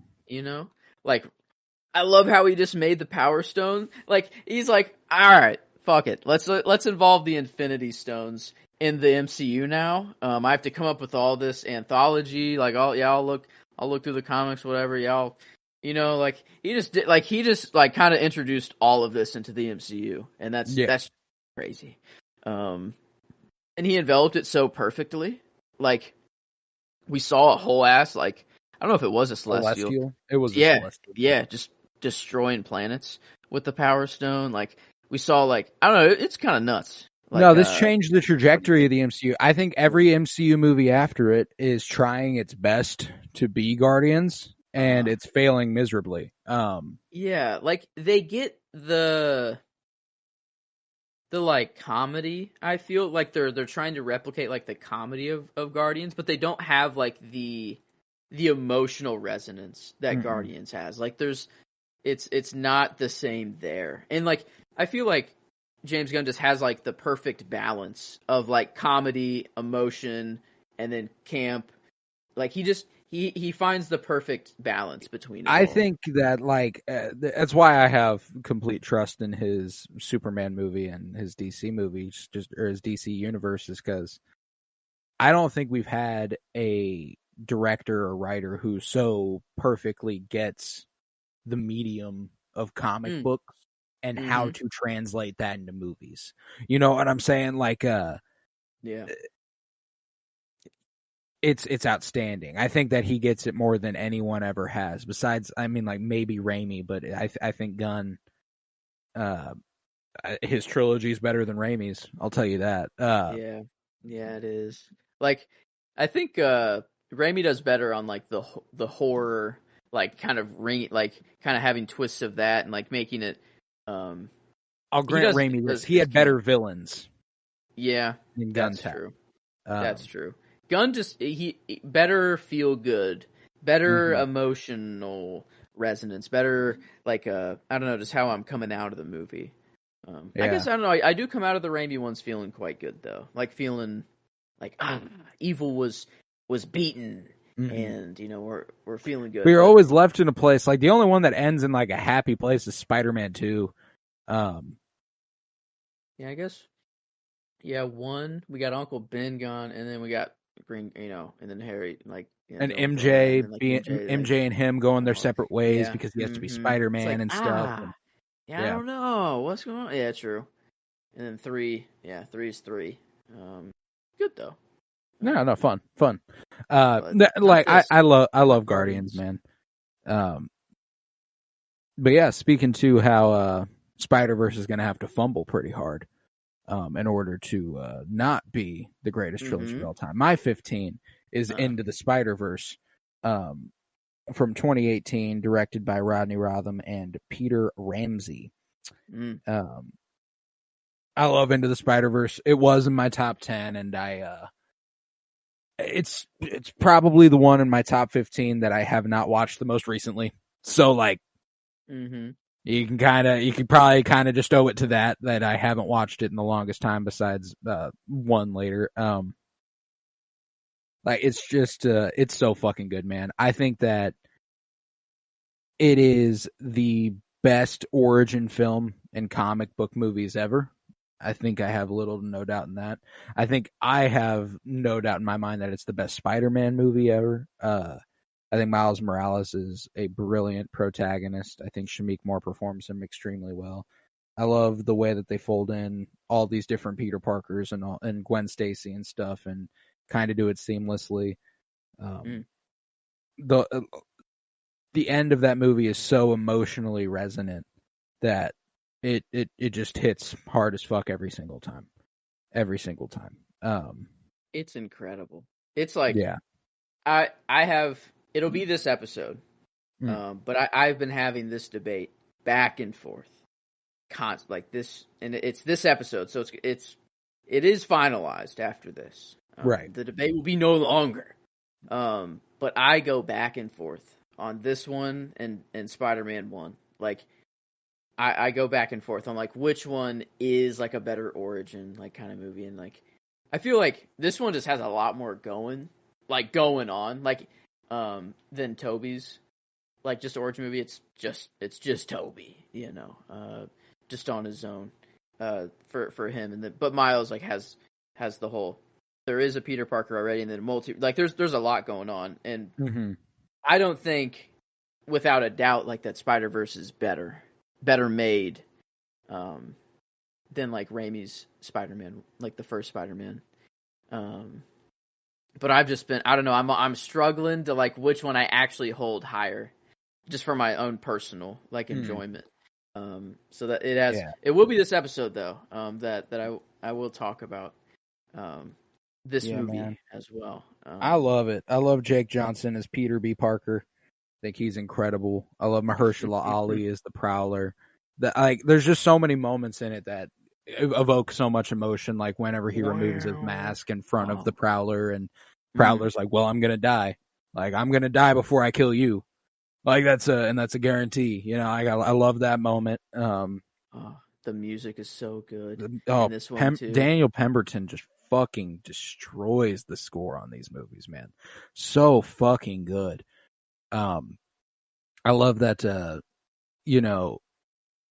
whenever he is sending Peter back to his reality and he's like holding him there, And he's like, how do I know? And he's like, it's a leap of faith. Then he like drops kid. him. Yeah. Yeah, man. Like, Pretty fuck, good, man. kid. I love it, Dude. man. I love it. No, it's a great fucking movie. And like I said, it's the one I haven't rewatched the most recently compared to the rest of these. If I had, probably would have found its way back into the top 10. Mm-hmm. It would probably be my top comic book movie if I'd rewatched it most recently. I did rewatch it before Across the Spider-Verse, whenever that came out digitally. So it's not too long ago. Would have been last month. Did it come out digitally, or was it? I think it was a couple months ago. Was it August, or was it maybe it was June or dude, it could have been July. I don't know. It was May. That it came out digitally? Yeah. No. Dude, it's been 4 fucking months. That's crazy. Wait a minute. Yeah, it released digitally in May. When did it come out? Just this year in theaters? March. Wow. Okay. Wow. That just kind of broke my brain a little bit. April. Okay. I guess that makes a little more sense. May? Holy shit. No, give me a sec. I think that's wrong. That broke my brain. It was August. Okay. I was like, my internal clock was so off. It was August, and Across the Spider-Verse came out in June, or maybe even May. I think it might have been May, but okay. I can't remember. Regardless, no, yeah, sorry, I beefed that hard. I was going based off when I watched Into the Spider-Verse. It turns out I never watched those movies back to back. I just kind of watched it, and then months later watched Across the Spider-Verse. It's this one, man. I just got my brother to watch Batman, Robert Pattinson's Batman, for the first time. He hasn't seen either of the Spider-Verse movies, and that's what I'm hoping to introduce him to next. Is this one, to see how he'll like it. But yeah, it's a special movie. I mean, I am glad. Like, it's Sony, and Spider-Man's in this weird spot. You know, I'm glad that, like, we can have non-MCU Spider-Man movies, because, man, if Disney had the rights, like, to Spider-Man, like, we would not be getting this. We would not have gotten this at all in, like, this whole trilogy. So, like, that is really nice. I don't know. It makes me think of, like, what all the other hero movies we could get. If, like, it just simply wasn't owned by Warner Brothers or Disney. Yep. But I don't know. That's a conversation, I guess, for another day, and we'll get back to this movie, I guess, in this episode. Absolutely, absolutely. But yeah, that was my 15. We got a couple comic book movies at the 15 spots there. We do indeed. Taking a little break from the comic books, going on to a musical here. My favorite musical. And have you already said? I have not. I don't think. Yeah, I have not. And I will at my 14. We did it? We did it. Is this Tick Tick Boom? It is Tick Tick Boom, baby. Dude, we did it. I was wondering if it was going to happen. And I'm very, very glad that we did it at least once. And this movie's kind of sick for it to happen on, too. I don't know. That's kind of cool. Dude. I like it. Wow. Okay. Tick Tick Boom was the movie that it happened on. And I was just rewatching a little bit of this morning. I just kind of put it on. I didn't watch the whole thing. I only got through like probably an hour or so. I fucking love Tick Tick Boom, man. Let's see. I've watched this movie. Oh. Let's see how many times I've watched this movie. I've watched this movie five times. I've cried 5 times. Like that's it's a guarantee. It's a wholehearted guarantee. It's a guarantee. There's no shot you're going through this movie just being unfazed. And I remember, like, the first time I watched it was for the 52-year project, and I'm like, was La La Land. La La Land's after. It was before. Before, yeah, because that feels right. Yeah, because Tick Tick Boom's 2021. La La Land was 2016. That's right. Because La La Land, I'm like, okay, wait a minute. I have not watched any musicals like ever in my life, and then I'm like, how they can be this good?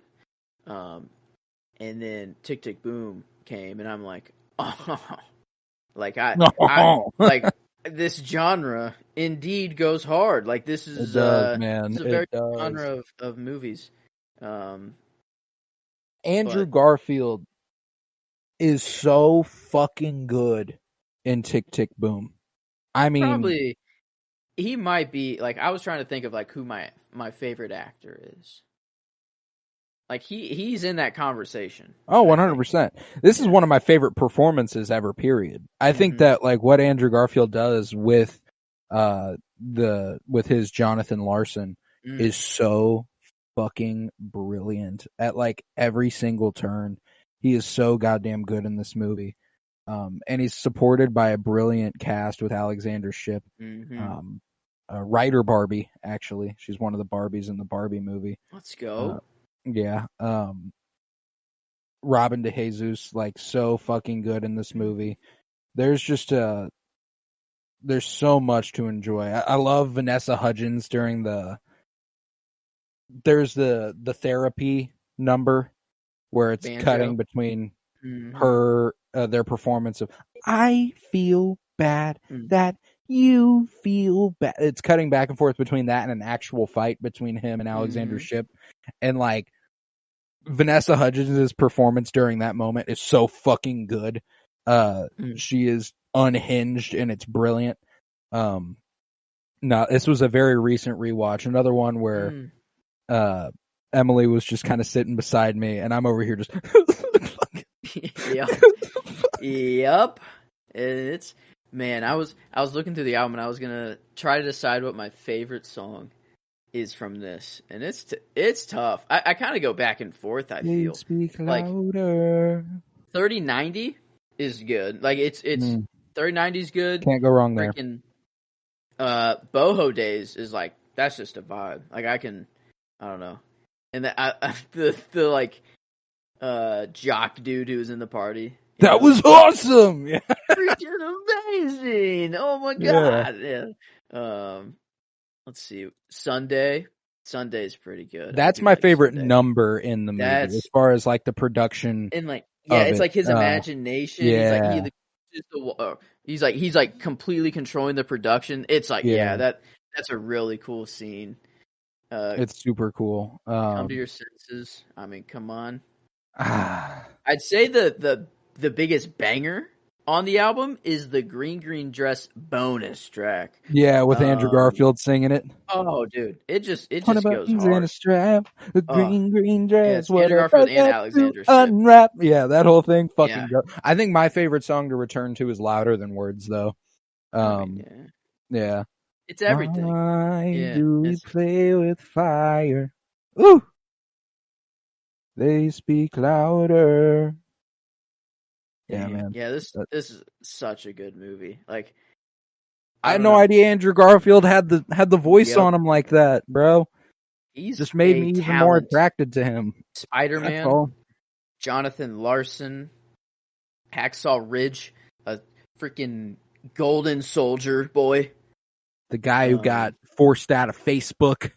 Yup. Who should get... I think he got screwed out of a lot of money. Ton of money.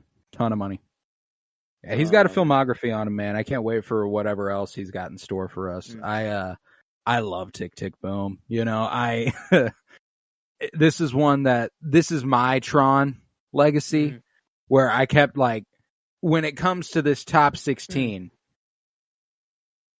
I think you could make the argument that this is, I mean, with ease, the worst movie out of all of them, like critically. But I do not give a fuck, man. I love this movie. I think that as a first-time director, Lin-Manuel Miranda did surprisingly well. I think Andrew Garfield, this is one of my favorite performances ever of his. I still think he was robbed of an Oscar. by Will Smith and King Richard. It was okay. No, wow, that's who beat him though. Fuck, that kind of sucks. He's like the villain of the movie, kind of too. Yeah, still the lead. I guess. Yeah. Wow. Fuck. That sucks to know now. Yep. No, Andrew Garfield. I thought this was the one. I thought he was gonna get it. I remember watching it for the first time and going, "That man's gonna win a fucking Oscar." Damn. It was so fucking good, dude. He is brilliant in that role. Nah, man, I love Tick Tick Boom. It's not my highest musical. I do have one above it. I figured as much. I do love this movie. I did figure as much. But man, it took us all the way to 14. But we did it. We lined up. We Who knows if it'll even times. Yeah, we won away on Barbie, Darjeeling. Yeah. Finally happened. I knew too. Whenever you told me there's a gap between the comic book movies to come and Guardians, I was like, we did it. It kind of fills that gap perfectly. Yeah. It does. Like I don't know. I do have some more comic books, I guess. And like it does feel weird to put this below a comic book movie though. I think it's fair. I think that I don't know. I mean, that's just the movies I like. I mean, that's just like it's preference. These are my favorite movies. Like, obviously, comic book movies are going to be up there because I'm a comic I had this book in my 30s nerd. previously. Yeah. I had this in my 30s previously because I was like, can I tell you that I like this? Like, in my head, I was going, can I tell you this is better than The Shawshank Redemption? Can I tell you it's better than Jurassic Park? Can I tell you it's better than The Godfather or Wolf of Wall Street? No, I can't. But I sure as shit like watching it more. I do. I love a musical. I love Andrew Garfield. I even love Lin-Manuel Miranda, and even if he is the cheesiest, corniest motherfucker alive, he's done a lot of great stuff that I enjoy a whole lot. Hamilton, also corny, cheesy as all hell to love, but I love it. I love Hamilton, and I love that Lin-Manuel Miranda has delivered me Hamilton and Tick Tick Boom, and I'll take that 10 times out of 10. Love this movie. So this is my highest movie by a first-time director, as Lin-Manuel Miranda had not previously directed a film prior to this. Wow. I don't know if I knew that. Maybe I did, but I forgot it. That's really impressive. This was his first time directed. He also plays the chef in the Moondance Diner, who's cooking stuff for them. He's not in the movie, but for 1 second, it's a little cameo. He also, during that Sunday number, there's also 2 of the actresses from Hamilton who are sitting at the end of the bar who are like, can you spike this coffee? We're trying to get our drink on, that whole thing. They're in Hamilton. They're a couple of the leads in that. There's a bunch of cool theater legends in the Sunday number, which makes Jonathan Larson's imagination of it a little bit more I wonder how fourth wall breaky that is. This is what he would in an ideal world. This is, I don't know, man, but I love it, man. I love Tick Tick Boom. It's a great fucking movie. Yeah. I don't know. I'll probably finish the watch. It felt weird to stop the movie and not get the end. That's what happened with my 13, and we will get there in a second. I watched the first half last night, and I did not. It's one of those ones that just has momentum. You can't stop it. But I was so fucking tired, and I had to stop it. Yeah. And I picked it up this morning. So I was like, we will record, but I need to finish the last hour of this movie. I'm not stopping it in the fucking middle. But yeah, what's your 13 then? All right. All right.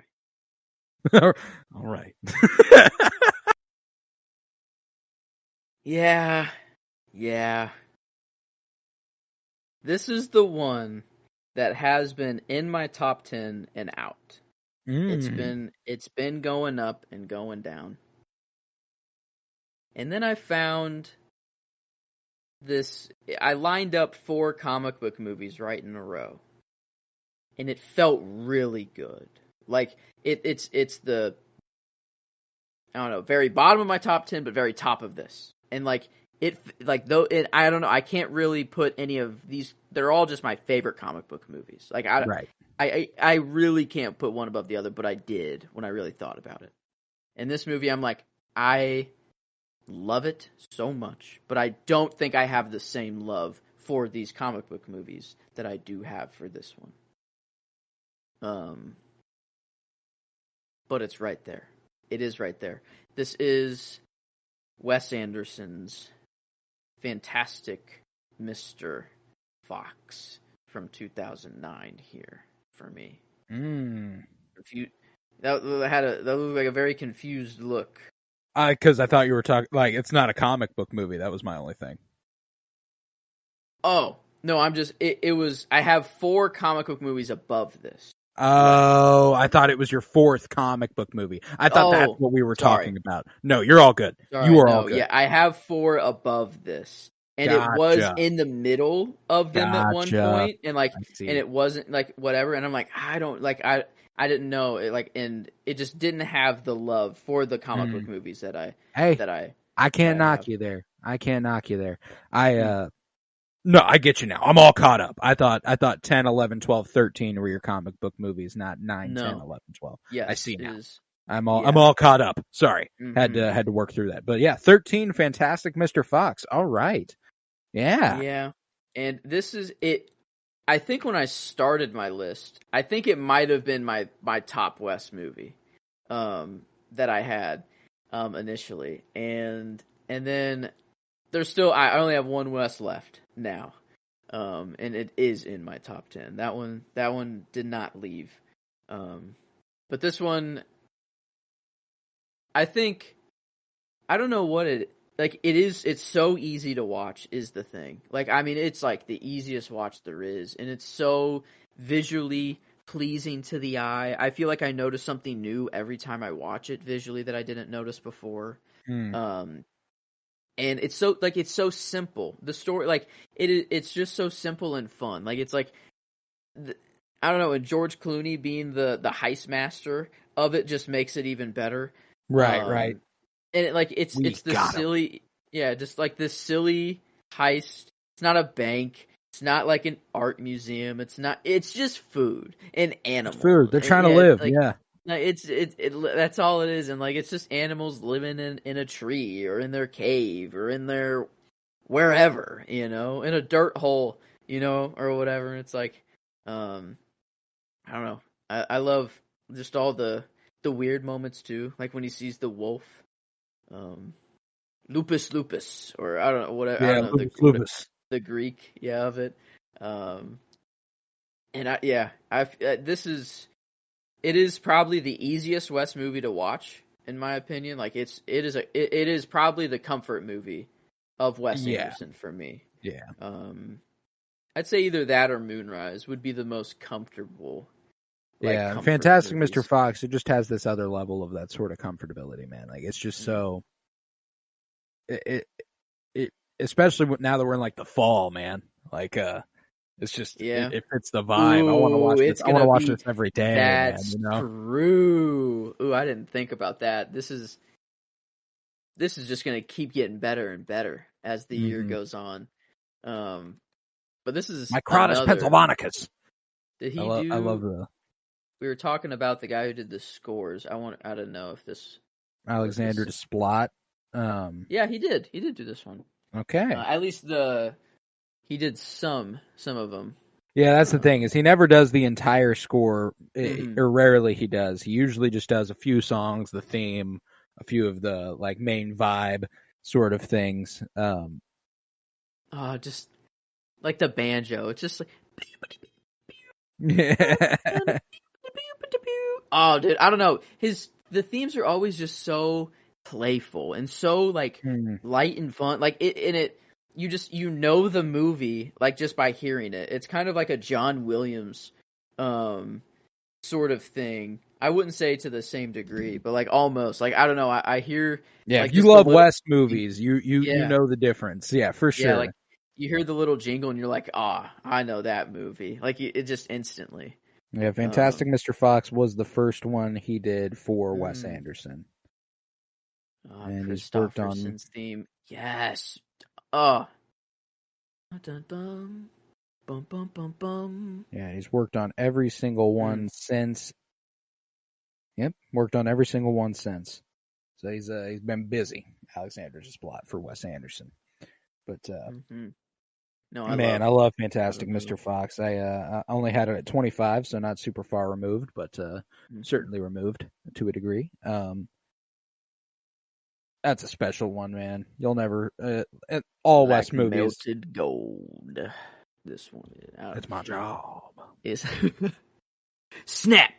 You know, he did the snap, the loud ass crack, like the crack of that snap. Oh my god, yeah, man, what a character that was. That was awesome.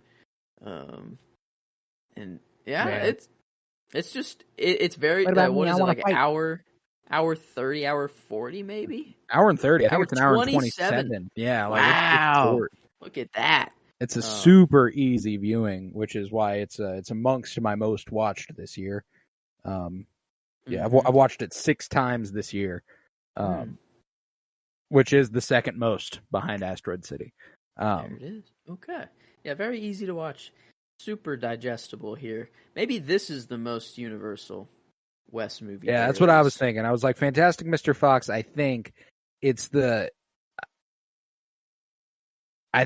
you said it, like the stop motion might be the only thing that prevents someone from getting into it. But beyond that, like the story mechanics itself, like it just works. Whenever he kneels down next to Ash and he's like, just want to let you know, like, it's not your fault. It's mine. I love you, dude. Like, oh man, that shit gets me. I can fit to these bars. Do you want to know why? Because I'm little. Because I'm little. Yeah, like the little pause. God. Yeah. Oh man. There's so many good lines like in this. I'm little. Like I'm a little. Like it's like he builds up with the L there. It's fucking incredible. Jason Schwartzman does a really good job in that role as Ash. Now Meryl Streep, contact. She, I love that line delivery. Yeah, holding it down with like that beautiful ass painting during the war. Oh, during the war scene, freaking painting everything that's going on. That was sick. I don't know the like the war, the battle. Like everyone had their roles and like it was going so well. And I don't know, it was really cool. It has that revolution there, like kick to it a little bit. There's a little revolution going on. Badger, what can you do? Demolitions expert. Huh? Since when? Yeah, like everything else was like fire, explosions, blowing things up. Everything else was rooted in like nature or like like something that made sense for their character. And then it's like, demolitions expert. Wait, what? All right, well, good. We'll go with it. We need that, sure. And then it just ended up being lighting acorns on fire and tossing them out as strategic. Cussing with me? Are you cussing with me? Yeah, I'm cussing with you. Like, dude, I love whenever she sets the plate of food in front of Foxy at the beginning of the movie, and I think about it every time I eat. Like I'm like I want to do that. I want to do that so bad. I can't. I won't. I refuse. But I wish I could. He ate like half of that waffle within 5 seconds, and then the other half was just all over the table, like was just everywhere. He did not. I don't know. I felt like a lot of that waffle was still left on the table afterwards. But yeah, this is.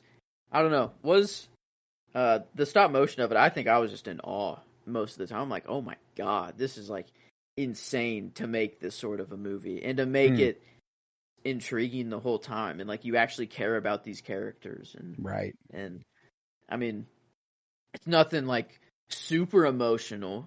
Like it's not like an ugly cry or anything like that. No, but it's simple, man. It's just it's about beauty. It's about beauty and nature and stuff. Like it's just gorgeous. I love that movie. And it's on a soapbox at the end there. Literally. Yeah, literal soapbox. Yeah, literal, they're all drinking their apple cider, but Ash has got his grape juice or whatever it is. Because he's different. Love that. God, movie's so good. Like melted gold. Every time I drink apple juice now, it goes through my head. I say it before every sip, and like after I'm done, I'm like, it does. Kind of our Wes Anderson director spotlight has changed my life because I I make a Wes Anderson reference in my head every single day, just in some capacity. That's That's probably true. Like, man, Yeah. this is it's like when this happened in that Wes Anderson movie. Yeah. Fuck the question of how often do you think of the Roman Empire. We need how often do you make a Wes reference in your head, or how many times does that happen? How many times a day do you think about a Wes Anderson movie? Probably multiple times a day. At least one.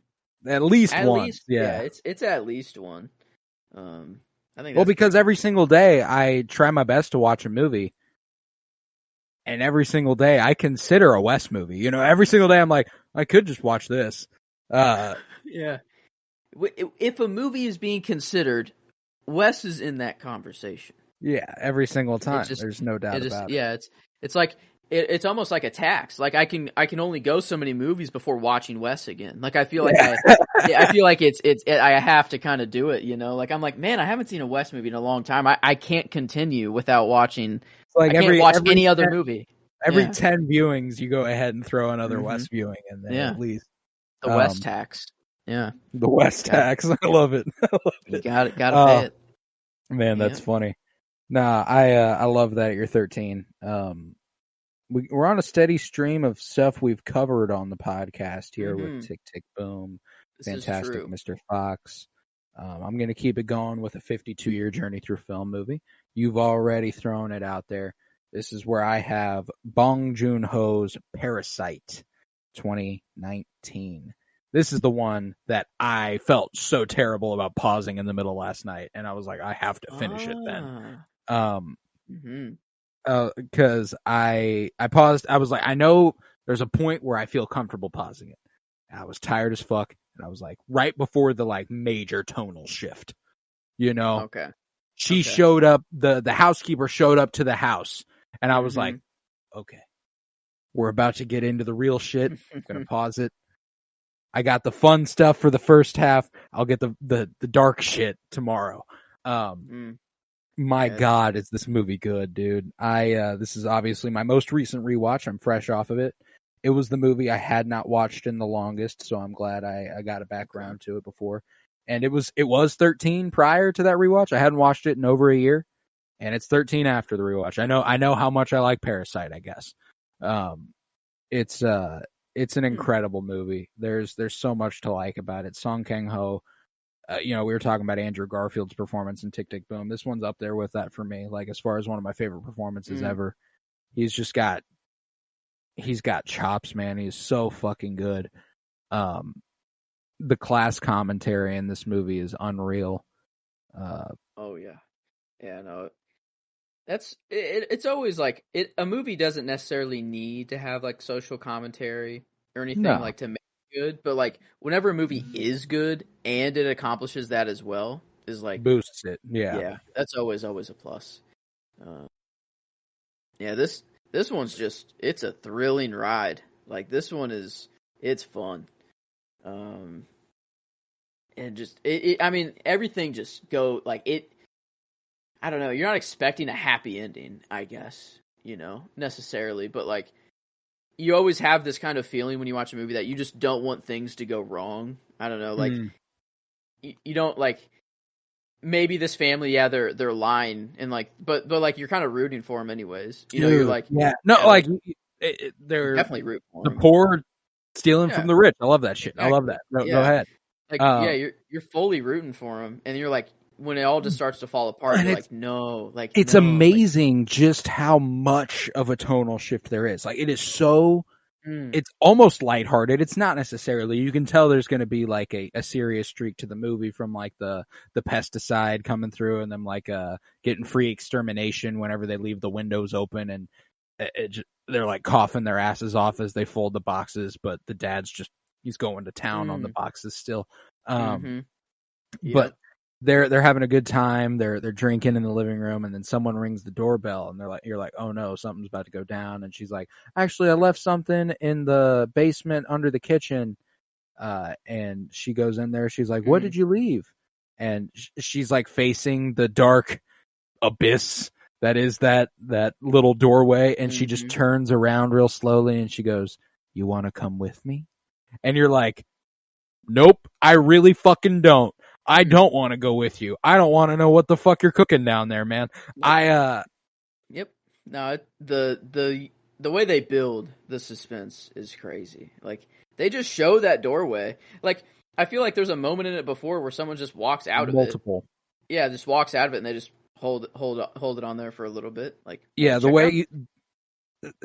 way that when someone walks in there, they just kind of disappear or appear as if from nowhere because it's so dark. Like, it's like it's a whole other world down there. It's kind of like what it's kind of presenting to you. And dude, I'm a sucker for it. This movie, I'm glad I got to rewatch it before it came around here because it'd just been too long. I'm so glad I got to watch it again, and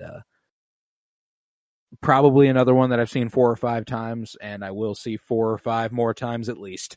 You know, like I love Parasite. It's one that I'll never get tired of. Incredibly deserving of that Best Picture win it got a few years back. Those effects are seamless. Like, like it looks so good. Like, it's crazy that, like, I don't know. I guess it did give the movie like a look. Like, I'm like, why go through all that effort? I was really looking for it this time around, and it gives this grandiose sort of setting, this picture perfect landscape, you know, like even on the same day, like they're down in their semi basement and it looks dull and gray and just like outside on the street, it does not look good. Same day, he walks up the stairs and makes that giant fucking walk all the way up to their house. All of a sudden, perfect fucking day. It's gorgeous outside. The trees are green. There's life in the air. You know, like it's just like. So it was to control I think it was to control the environment to a degree, you know? Okay. Wow. And it's, I mean, beautiful architecture in that movie. It's just gorgeous.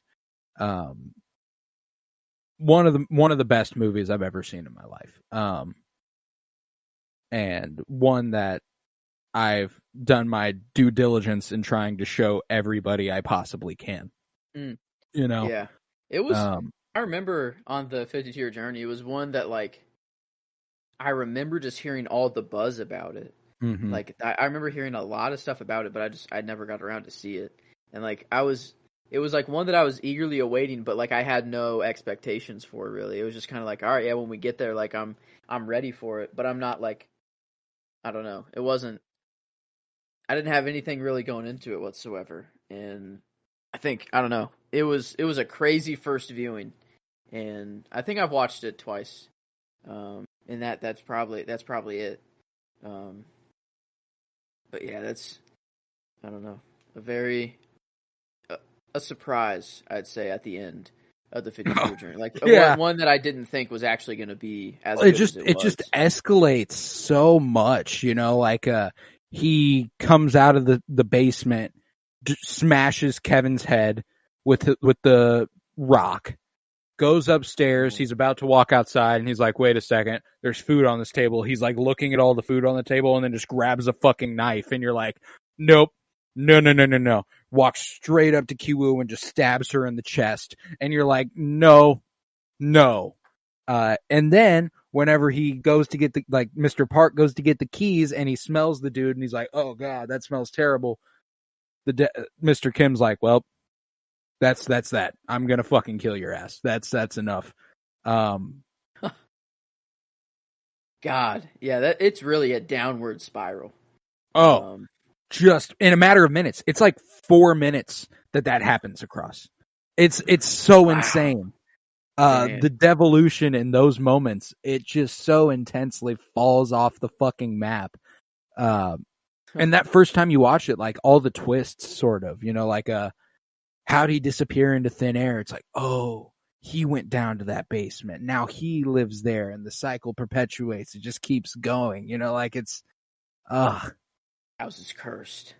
Yeah, whoever, I don't know, the cycle will happen again, you know. Yep. It's bound to repeat. But yeah, I don't know.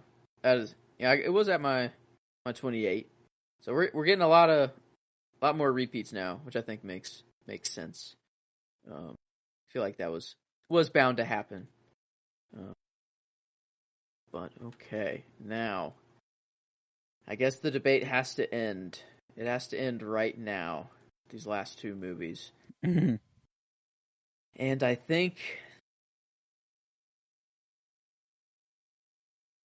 man, I think it's fuck. It's so hard. It is so hard. It's a Spider-Man movie, but which Spider-Man movie is the question? And oh man, yeah, I think this. Yeah, your 11 and 12 are both Spider-Man movies. yeah. Oh man, I my know. top 10 for you is falling apart. Yeah, this is where I thought the surprise would be. This is where the surprise is. Because my whole life I've been a Spider-Man fan. And here I'm now saying that not even my top 2 comic book movies are Spider-Man. Yeah, there you go. And I think it's a combination of... I think of that Drake sound every time I hear the word combination now. I know. Combination. Oh my god. Oh, yeah, dude, it's so fucking funny. I had a trail of those TikToks that trend. Like, it's so many of them. Like, so many of those. So, like, that's all I think about. Is combination. Wow. Yeah. Oh. But okay. Yeah, that kills me. Okay. I think I'm going Spider-Verse here. Understandable. I think I am. It's tough. It is really tough. But I think at the end of the day,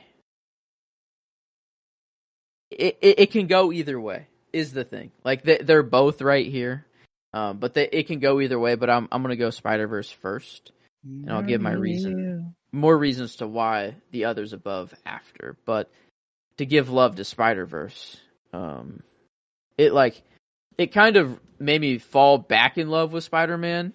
Like, I think whenever, like, Andrew Garfield's movies came out, I watched them just because they were Spider-Man, and I love Spider-Man, and I was going to watch them. But then everyone was always, it's not Toby, you know, it's not the original. Like, this is weird. And, like, I was in the camp of like, kind of soft hating on Andrew's movies. And then, you know, Tom's movies start coming out, and I'm like, okay, you know, this is cool. A very, you know, a younger. I like how young he is. Yeah, like different take for sure. You know, and everything. But then like this came out, and I'm like, okay, no, this reminded me of the Spider-Man cartoons that I watched as a kid, and like, and just like classic Spider-Man moments. But also feeling so new and unique at the same time. I'm like, wow, this is like such a crazy combination of Spider-Man. Like, it's honestly like this combination of Spider-Man stuff that's going on in Spider-Verse, I like more than like the No Way Home kind of combination of just the 3 live action actors coming together. Like, that is sick and awesome. But I'd much rather see like a new take on Spider-Man, a complete new take, but it's involving so many old things about Spider-Man too. Like, you get the classic, you know, like origin of Spider-Man over and over. All right, let's do this one more time, you know, or whatever. Like, it's you know the origin of Spider-Man by now. It's kind of like everyone just knows this. It's common knowledge. But and then like you have a new origin with Miles at the same time, is really cool. Like it's universe breaking. You know, it's never been done before. But you have the same Spider-Man, you know, already kind of in universe, but he's dead. You know, like he dies, and you actually are like, oh my god, why am I like actually about like I'm crying right now, like over like this this first Spider-Man that we barely even saw in the movie, but just because I have all this past love for him. And yeah, no, again, you're so soon into that movie, and whenever, because it's I always remember the music cue too, because it's I'm I'm not scared of the dark. scared. Yeah. And it's Tied like, to oh, Hollow like, Front. oh, Of the man. dark. Yeah, it's like, Yeah, no. oh, And everyone like shit. getting the news and like checking their phone, and like even Miles' dad, who like didn't fuck with Spider-Man, Yeah. sitting on the couch They're and being like, frozen. "Oh, Yeah, like, oh shit, like, oh man. yeah." Because like no matter how you felt about Spider-Man, you know he at least made it safer out here. You know, Yeah. the people that like Mm-hmm. he takes down, that the cops are incapable of Mhm. taking down. You know, like Yeah, he y'all are didn't fucked deserve to against those die. guys now. Yeah. Yeah, like it would no matter how much you hate him, like he does save some of the city, and Mhm. he didn't deserve to die. Yeah, That's no, man, for that's sure. we've never seen that. We've never seen Spider-Man die. It's just such a weird I thing to know. have. Like, yeah, Like like that on. was a like I don't know. It was so like the movie just could go anywhere. Like it was such a cool like integration of like the multiverse and stuff. Like it was very seamless. It was like we were here whenever Kingpin opened up, you know, his portal trying to get his family back. We just popped up. We're here.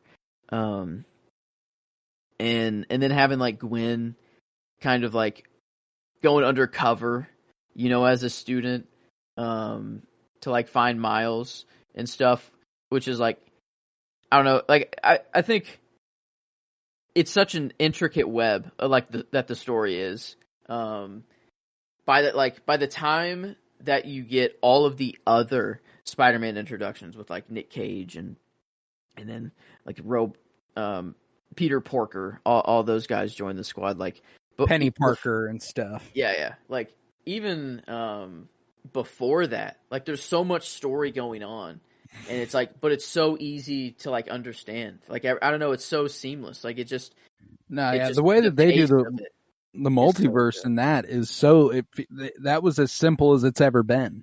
Yeah, you know, I love the moments of like, oh, we're similar. Like the Spidey senses that they have, and they're like that moment that like Miles does have with like that universe's Peter. Mm-hmm. And like, you know, Peter's like he's like, I thought I was the only one, you know, or whatever. And it's like, what a cool moment, in a movie that like never crossed my mind to even have, you know, like for like a Spider-Man to have, and yeah, just all the other Spider-Men that joined the party, like they're so fun. Like I don't know, I have this Rubik's Cube in my room all the time, and every time I look at it, I just think of Nick Cage being like, I will figure this object out, you know, eventually. I will Can I keep this? The secrets of the cube. Or like he thinks it's like this like some magical ancient, thing. Yeah, magical, like object. But yeah, Spider-Man Noir. Is that what he's called? Noir. Yeah, that's so sick. But yeah, like it's so fun, and then like their goodbyes that they have at the end with each of them is so sweet until you build up to like the Gwen and other Peter B. Parker's goodbye. It's so awesome, and then like the frame rate of Miles, getting smoother and better as he gets, his training gets, you know, better and better. He's getting more fluid with it. I don't know, just a special movie. And yeah, it was either gonna be here or one above, but it was here. All right, all right. Indeed land. I love that. Now with my 12, I'm bringing it to my top 3. Wes Anderson, last of the episode. So this is the last one outside the top 10, and it is the newest one. This is where I have Asteroid City 2023, directed by Wes Anderson. Okay. This movie is deeply special to me, as it was the first Wes I got to experience in theaters, and one of my favorite movie theater experiences ever. Had such a great time seeing this on the big screen. I ended up going back to see it a couple more times on the big screen. I've now watched it 7 times. Damn. Yeah, this is my most watched movie of the year. I guess if I've watched it 4 times, that makes sense. Yeah. I've got it on Blu-ray. I've got it digitally. Like At Walmart, I saw the Blu-ray, and like it's so visually appealing. It like, is. It like when I'm filling out the Excel sheet, and like how we're like doing colors of like the movie. This was like the fastest. I knew what you were like. Yep, I know exactly what I'm doing here. Oh, I know exactly what color I'm doing. This like it's blue and yellow. Yeah, it's just instant, and that it's such a pretty movie. Like this gorgeous, this color, this hue, the colors that were chosen. Oh, I don't know. It changed our podcast logo. The reason our podcast, our aesthetic of the podcast is what it is now is because it's the aesthetic of Asteroid City. And I was like, that's fucking gorgeous. We have the blue background with the yellow lettering and the red shadowing. Like, cause I was like, this is too hard. I love it. What a great idea. Yeah. Yeah. It just works. It just works. Oh man, I love this movie. I love Jason Schwartzman. He is so good as Augie Steenbeck. One of my favorite, most underrated roles in this movie. I want to kind of shine a light on all my little favorite parts of this movie. Tilda Swinton is Dr. Hickenlooper. Fucking love Tilda Swinton in this movie. I think she's brilliant. Rupert Friend is Montana. I love him. I think he just like fits into this like aesthetic so perfectly. He has that old Hollywood cowboy ass face. Cigarettes? We didn't give him to him. He just heard what was the excuse or what was the reason? Well, I didn't know. He didn't. He must have got it on his own. We didn't give it to him, but give any to him. But yeah, we heard he was scribbling up a little warble and thought we might go ahead and give him some backtrack, and so they rehearsed this. Dear alien who art in heaven. Did they rehearse that? I don't know. I think that's a one-time thing. I think they went for it. They're just like that. Hop on to 1 foot, skip on 2. Here's to the spaceman. How do they do? That whole thing, fucking brilliant. Love it. I love Maya Hawke and Rupert Friend together in this. Jeff Goldblum's little cameo. How do you play it? I play it as a metaphor. A metaphor for what? I don't know. We don't like to pin it down. It's fucking dude. I love Adrian Brody. Yeah, whenever I heard that Jeff Goldblum was the alien, that's not what I expected. No, not at all. He's just the behind the scenes alien. I thought it was straight up going to just be Jeff Goldblum and he was going to be an alien. You know what I'm saying? True. I love the way they use the alien in this movie though. And like this is the one that as the years pass, I gotta guess it never moves. And if it does, it goes up. That's where my money's at. Asteroid City is so special to me. I love, like I said, my favorite scene of the movie, and I said this on the podcast when we covered it, it's still the same. It's still whenever he goes behind, he's like, why does Augie burn his hand on the Quickie grill? And then he walks backstage and Bryan Cranston looks at the screen, Scarlett Johansson looks at the screen, they're like, what's going on? And goes straight to Adrian Brody. He's like, am I doing it right?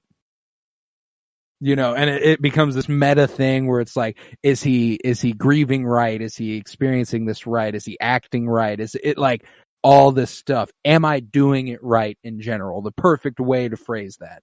Am I doing it right? He's like, I think you're doing it perfect. I'm feeling all these things. I shouldn't be feeling this. I don't know. He's like, you're just feeling it. It's okay. That's how things go. And then like, how do I know if I'm doing it? Like, how do I know if I'm doing it? I still don't right? get the play. I still don't get the play. And then he's like, I'm going to go get some fresh air. And he goes, okay, you won't find any. Adrian Brody says, you won't find any.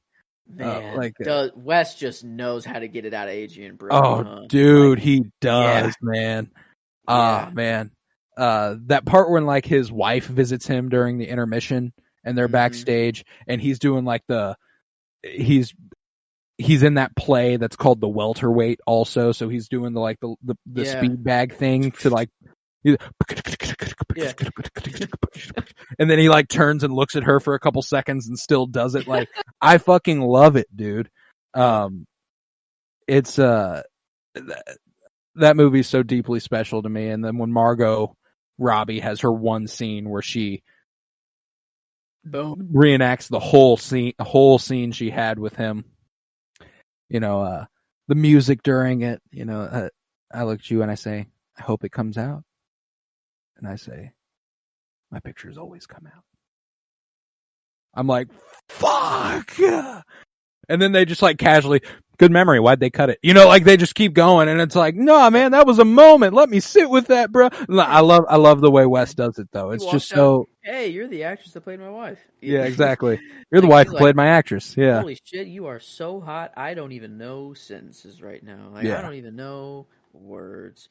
No, but I The don't know Matt Dillon comes and gets him, and he's like, "Hey, we almost would have had a scene together. How you doing?" You know, like he's like, "You." Yeah, and yeah. Last train to San Fernando. Remember? Oh, I wonder if any of those titles in the background during that Margot Robbie scene are like any of the shorts that are coming out. I don't know. I don't recall off the top of my head any of them being those, but what is Asteroid City streaming on? Peacock. Let's see. Yeah. Let's see if I see resume. If I can... Nah, but like the whole thing, like perfect. Asteroid City is a fictional production. The characters are not real. I love Bryan Cranston's whole thing. Yeah. And at the beginning, and every time he pops up here right now, or like, wait, am I not in this? No. Fuck, I'm gonna watch that tonight. The titles line up. The Death of a Narcissist, a play by Mitzi Beaumont. Circle the Wagons. And then Margot's play. Something of the Withering from the Fruit of Withering, but then Fruit of the Withering Vine, I think is what it's called.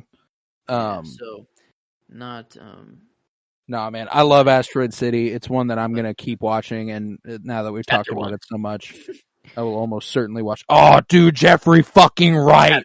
Chapter 1. When he does that thing with his hands, and he's like, Chapter 1. It's like. Whoa, like that kind of like he's doing he's like, doing I don't know, like a fighting pose. Yeah, it's like Chapter 1. My father went off to fight the war that would end all wars. It didn't. And he can't. What was left of him came back in a pine box. And Chapter 2. And he's like that whole thing. That's life. Yeah. If you such is life. Fuck, man. Yeah. The third when I went and saw that in theaters the third time, that part made me cry. And I was like, why? Why is this making me cry right now? I don't even fucking know. I just feel it. Like whenever he gets to that part where he's like, if you thought you were going to come in here and do nothing, you picked the wrong time to get born. Mm-hmm.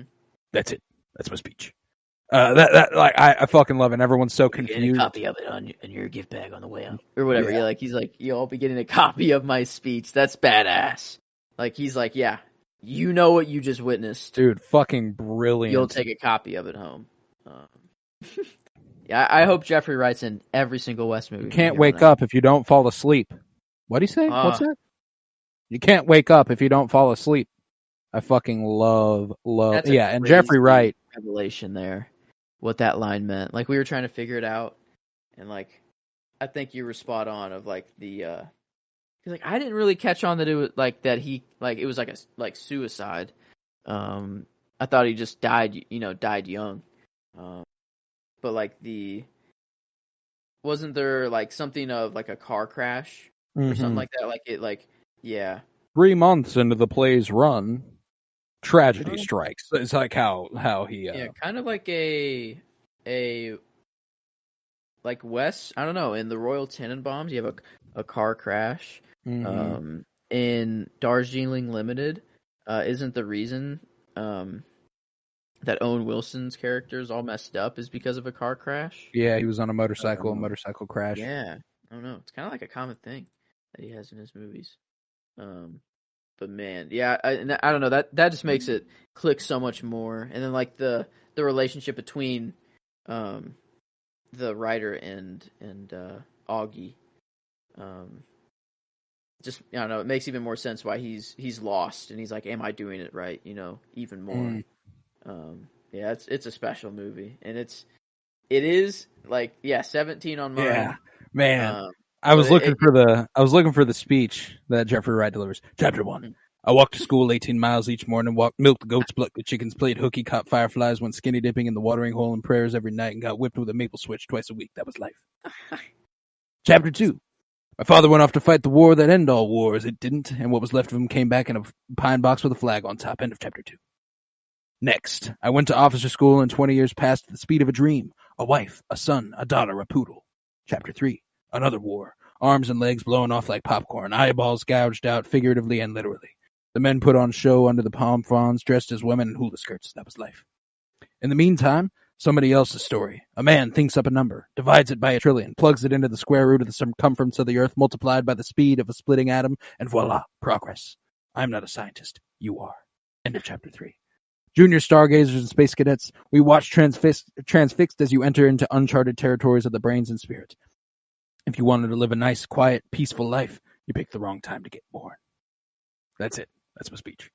Fucking brilliant, dude. So goddamn good. I love Jeffrey Wright with all my fucking heart, and it's not my favorite role of his ever, but it's because it's so small, but man, is he fucking good in it. And all of you can go to patreon.com/penultimate to get a copy of that speech. And it's just that. Just the speech. Just your gift bag. It's part of the gift bag. Yeah, it'll be there. No, but yeah, Jeffrey Wright is in a fourth of my top 12. He's in three of the top 12. Asteroid City, they're at 12 for me. So how are you rounding out the episode? What's at your 11? Well, the debate was between Spider-Man Into the Spider-Verse and Spider-Man 2002 by Raimi. It was the debate, and I did end up going with that, with putting Raimi above. And I think because, one, yes, I do have nostalgia for this movie, and it was a movie of my childhood. But it doesn't take away from that doesn't take away from the movie at all. You know, like it doesn't matter that because I viewed it as a child or I don't know, that I was the target audience whenever it came out. I don't think that really changes the movie. No. That it is. But I love I feel like you said that Spider-Verse is the best comic book origin movie that there is. And that very well might be true. But there's something about Toby's origin of go web go fly, that scene, him in his bedroom, just getting the Dr. Pepper can, the lamp, Webb's on his roommate, May's Peter, everything okay? Yeah, I'm changing, or whatever. Yeah. Him drawing the costume. Oh my god, that scene replays in my head so much. I don't know why. It's so satisfying. Seeing him draw the costume and throw out, other looks and then start to color in with the red and blue, and I'm oh fuck yeah. I don't know why that scene just gets me going so much, but it does. There's I don't know, so many things like that. The score as well. It's so heroic.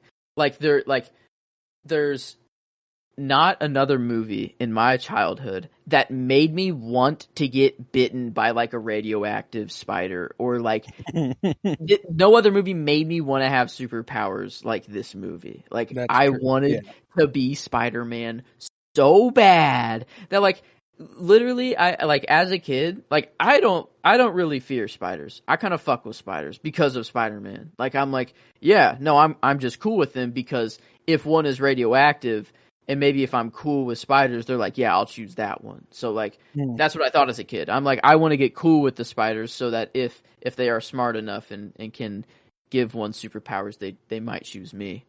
Yeah, I don't know. I don't think critically better than Into the Spider-Verse, but as far as just my overall favorite, as my overall favorite, I get, there's so many feelings that I get when I watch this movie. It's incredible. Bonesaw is ready. Bonesaw is ready. We got the camp is out the ass. We got Willem Dafoe being an absolute menace to society, just not giving a fuck. He's oh, the board, you want to get me out? I'm gonna disintegrate all of your bodies, just gone. You're at a balcony watching a cool parade. See you later. My son's right there. I don't give a fuck. Yeah. Mary Jane's right there. I don't give a fuck. I don't give a fuck. He's just on a rampage. Yeah. God. Yeah. Just, the world's not or it's it's built for people like us for the taking, or we're gods compared to them, or whatever. Yeah. Like the rooftop conversation Fucking he has with brilliant, Spidey. Man, yeah, it's a special movie, and it forever will be. Got a feeling that's going to be the biggest gap. I don't think we'll top it. I had it at 84. You have it at 11. Yeah. Don't think there's anything that'll be bigger than that. I don't think I have anything below it that you'll have higher, and I don't think you have anything below your 84 that I even have. Probably not. No, yeah, that'll be the biggest. That seems to be true. I would agree. Dang. Yeah. But man, no, it's a special movie for me. I went through 2 Blockbuster VHSs of this. I went through two of those bitches. In like one of those TVs that had the VHS player built into the TV. Right. And it was like that's the one I frequented it on the most. I don't know. There was one in my parents' bedroom that was like in the corner of the room, and it was probably like a 6 or 7 inch screen. No, maybe like a foot. I don't know, but like small, like a little square TV up in the corner, and I played in that a lot. And then I also had like my own like, I don't know, it was the kids like TV, and it was like, I don't know, not that big, kind of like a computer monitor. Yeah. No, I remember those. But it had like a little VHS player on the bottom of it. I would just plug it in an outlet. Sound of it like loading in there. And all the static. You'd rub the screen, yeah, and then you'd shock your brother or sister or whatever. Your hair standing up. Yeah, man. Oh, dude. There's so much nostalgia with this movie. It's unreal. Yeah, like, I'd have to blindly fast forward to my favorite parts of the movie if I wanted to watch it. There was no... Yeah, it's like, it was blue. You didn't fucking know where you were. You just had... Or I guess if you played it slow enough, you could actually see it just play fast. But then, like, if you went fast enough, like, if you wanted, like, 4 times speed or whatever, it would just, like, go blue. And then, like, you just have to, like... Yeah, I remember wavy, like you could see them moving really fast, but then if you got to a certain level, it was like, we ain't gonna try and show you that. Yeah, that ain't happening. But the first Spider-Man from Blockbuster that I got, the VHS, where the dude was like, "All right, dude, just take it, keep it. Like you come in here enough to watch it, just keep the goddamn thing." You have one? I think I have a VHS in the other room. I know I have the DVD right here, but I think I have the VHSs of them as well. Would be my 3rd copy of Spider-Man. I just have the DVD. Yeah, I think I have a VHS of it. This little sticker down in the corner was a Blockbuster sticker. Nice, yeah. But it was one of those Blockbuster VHSs that blew up in my. It just unraveled in that small corner TV in my parents' bedroom. That thing is fucking destroyed. Yeah, the disc is also quite scratched up. That's for sure. It got its use. This movie has been seen so many goddamn times. It's fucking unbelievable. You could not watch this. I don't even know how. I don't. Maybe I don't want to know how many times I've watched this. Yeah, movie. right. How many hours days have you spent just watching Spider-Man? It's days. Oh, it's days for sure. Like, yeah, without a doubt, it's days. But I don't care that I won't get those days back. I want more. I don't either. I'm gonna watch it again. I love movies, man. I don't regret spending days of my year. I think statistically, I've spent a month of my year watching movies. That's fucking awesome. It fucking rocks. I love it. Like I wouldn't trade that time for anything, But nah, Spider-Man, that's such a special movie, man. We obviously we have covered it relatively recently, but yeah, that's just so classic. It really is. But it did outside the top 10 though. Just outside. That's a shocker. I was surprised by that. My 11 is the floater. You remember when we did the Star Wars top 100 characters about a year ago? I was like, can we do a 0 so we can have a 0 through 10? So it's actually 11 spots. This is the movie that made me want to do that. And it sounds like Spider-Man would have been the one for you as well. But 11 is where I have 2022's The Fabelmans, directed by Steven Spielberg. I fucking love this movie. I got a chance to rewatch it the other night. It was previously at the bottom of this episode. It rose all the way to the tippy top. This movie hits me so hard, especially when you love Steven Spielberg's movies. It kind of recontextualizes his whole career. It's so bare bones and honest and personal, and because it's basically autobiographical. It's basically telling the story of his life, how he became a filmmaker, what happened with his parents, what happened with his family. Okay. Like watching Catch Me If You Can after watching this movie is different. Watching Indiana Jones and the Last Crusade is different after you've watched this movie. Like, there's so much that kind of recontextualizes different things from throughout his career as being like, wow, this is so deeply personal. You can tell that these things went on to affect his movies. Like, every storytelling thing he does, it's influenced by his life. And wow. So it's actually Gabriel, like him in the movie, like playing him, or like a character, like it's so there's an actor named Gabriel LaBelle. It's like a coming of age movie, where it's basically capturing Spielberg's young life. Is basically like, is it what's obvious going that on. It's Spielberg? Like, yeah, or... yeah. Okay. It is to me. Like, the kid wants to be a filmmaker. His obsession is making films. He it's not just a hobby, it's his life, it's what he wants to do.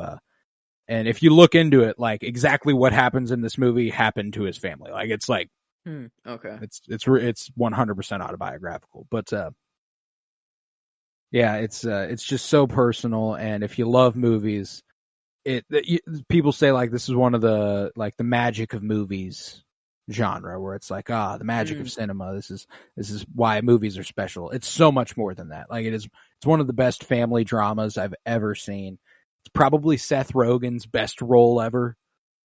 He's in this movie and he's really good in it. Paul Dano, fucking great in it. I love the Batman, and what's funny about it is that every single person in that cast did awesome, even better, actually, in another movie. Paul Dano in The Fabelmans is the premier example of that, I would say. Colin Farrell in Banshees of Inisherin, just like so many different guys went out and did these awesome fucking things and other stuff. But yeah, man, I love The Fabelmans. Michelle Williams is so damn good in it. I love her. One of my favorite actresses of all time. But yeah, the highlight of it, fascinatingly, is Gabriel LaBelle, that the actor playing Sammy Fabelman. There's this moment whenever mom and dad sit the kids down to tell them some pretty big news, and it's pretty traumatic for every kid involved. Everyone's got their response to it. One of the daughters is like, one of Sammy's sisters is like, "You did this. This is your fault." And she's like, "No, you can't say that. Don't say that." And all this stuff. And all Sammy is doing is imagining how he would film it. Oh. You know, like, that's all. And like, he, like, watching the actor realize that's all he's thinking about is, like, he's like, oh my God, I can't even, like, art has so completely taken over his life that, like, all he can think about is how he would shoot this moment. And, and one of the best things about this movie is that Spielberg is not even the slightest bit humble about how good he's always been at making movies. Like, he's like, I was born for this shit. This is what I was born to do. You know, like, and that's one of the things that makes the movie work so well. He starts making movies and he's so fucking good at it from the get-go. You're like, well, this guy's going to make movies. Everyone's just kind of like, whoa, how'd you do that? You know, like, it's not even really like, you'll get better. It's like, that was fucking awesome. You know, like, wow, you're going to do awesome in this thing. People just got it like that. Yeah, he does. He was born for this shit. Yeah. No, he does. And I think of my remaining movies, I only have one more you have not seen. And I think, personally, I'd recommend this to you prior to the next one that I have in my top 10. This is the highest recommendation, then. Yes. Of the ones I have not, of the ones you have not seen, generally, across the board, I think I'd recommend the one that's higher. But I think just like you're going to appreciate Spielberg a great deal, and that's like if you like Spielberg, I think it's just a perfect fucking movie. Like it was so hard to not put it at 10. Like my 10 and 11, what came down to it was a theater experience. I was like, I didn't see Fabelmans in the theater. I did see my 10 in the theater. So it was like, I'll go ahead and give that the edge. But yeah, man, that's how I'm topping off the episode at 11 with the Fabelmans. Do you want to go ahead and give me that rundown one more time? You're 11 through 19. 11 was Spider-Man. 12 was Spider-Man Into the Spider-Verse. 13, Fantastic Mr. Fox. 14, Tick, Tick, Boom. 15, Guardians of the Galaxy. 16, Tron Legacy. 17, Asteroid City. 18, Get Out. And 19, Oppenheimer. Beautiful. I've got 11, The Fabelmans. 12, Asteroid City. 13, Parasite. 14, Tick, Tick, Boom. 15, Into the Spider-Verse. 16, The Grand Budapest Hotel. 17, Once Upon a Time in Hollywood. 18, Thelma and Louise, and 19, Nope. So I think that might be the most overlap we've had in an episode. 3 in the same episode, 1 literally in the same spot. Can't imagine we did it. At least we did it. it. It might happen next episode, I guess. It might. I think there's a decent chance it happens early next episode. Ooh. It'll be interesting. No, coming into it, my top 10 guess for you, it's fallen apart a little bit. There's a few that I had there that are not there. But there's still 6 from the very first guess I took that are there. Okay. I know that for a fact. Wait, so there's 4 that I have said already? That originally I had in there. I'm guessing Spider-Man was one of them. Spider-Man, Fantastic Mr. Fox. Let's see. I'd guessed that. Well, and then the other 2 have been rotating, kind of. Like they've been kind of in and out, and because now we're in a place where I know the other 2. I only have 9 right now. For the life of me, I cannot figure out the 10th. I cannot figure out the 10th. I have 9 that I know for sure are in the next episode for you, but I cannot figure out a 10th. I will be astonished to learn it though. And I'll be so disappointed whatever. I'm like, duh. But I think I might know.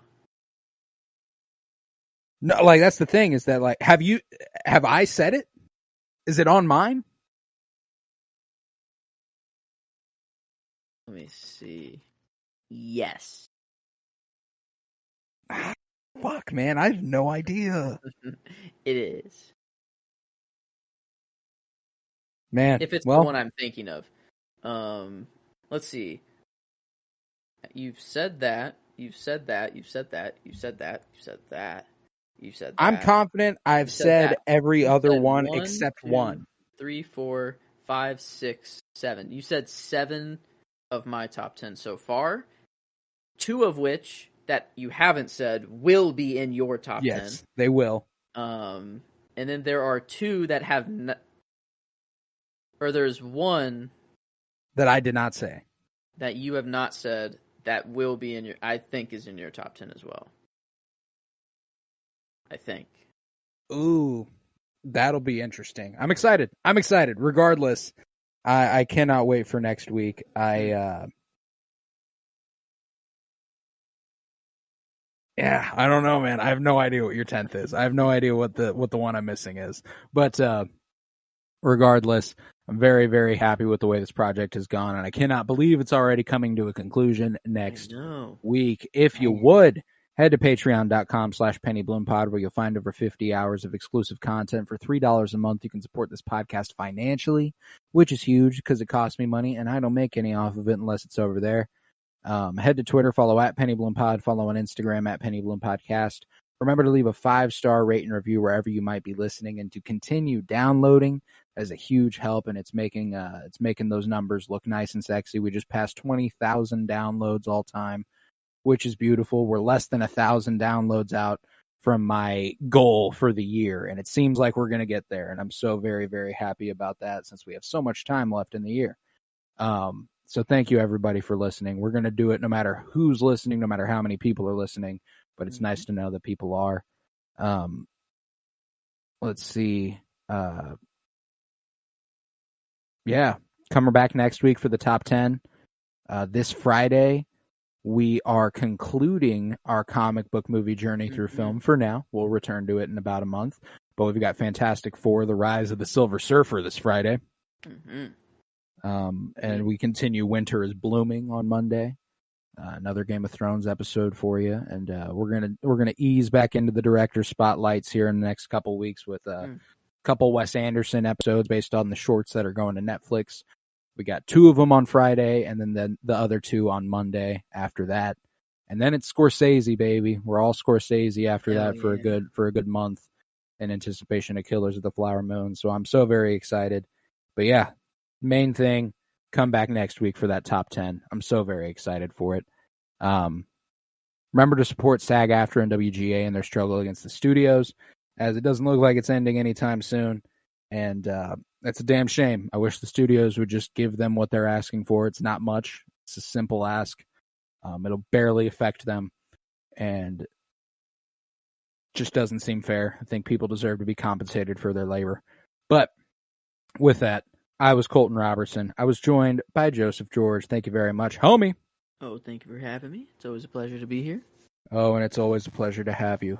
And remember, peace, love, and bloom. And actions speak louder than words.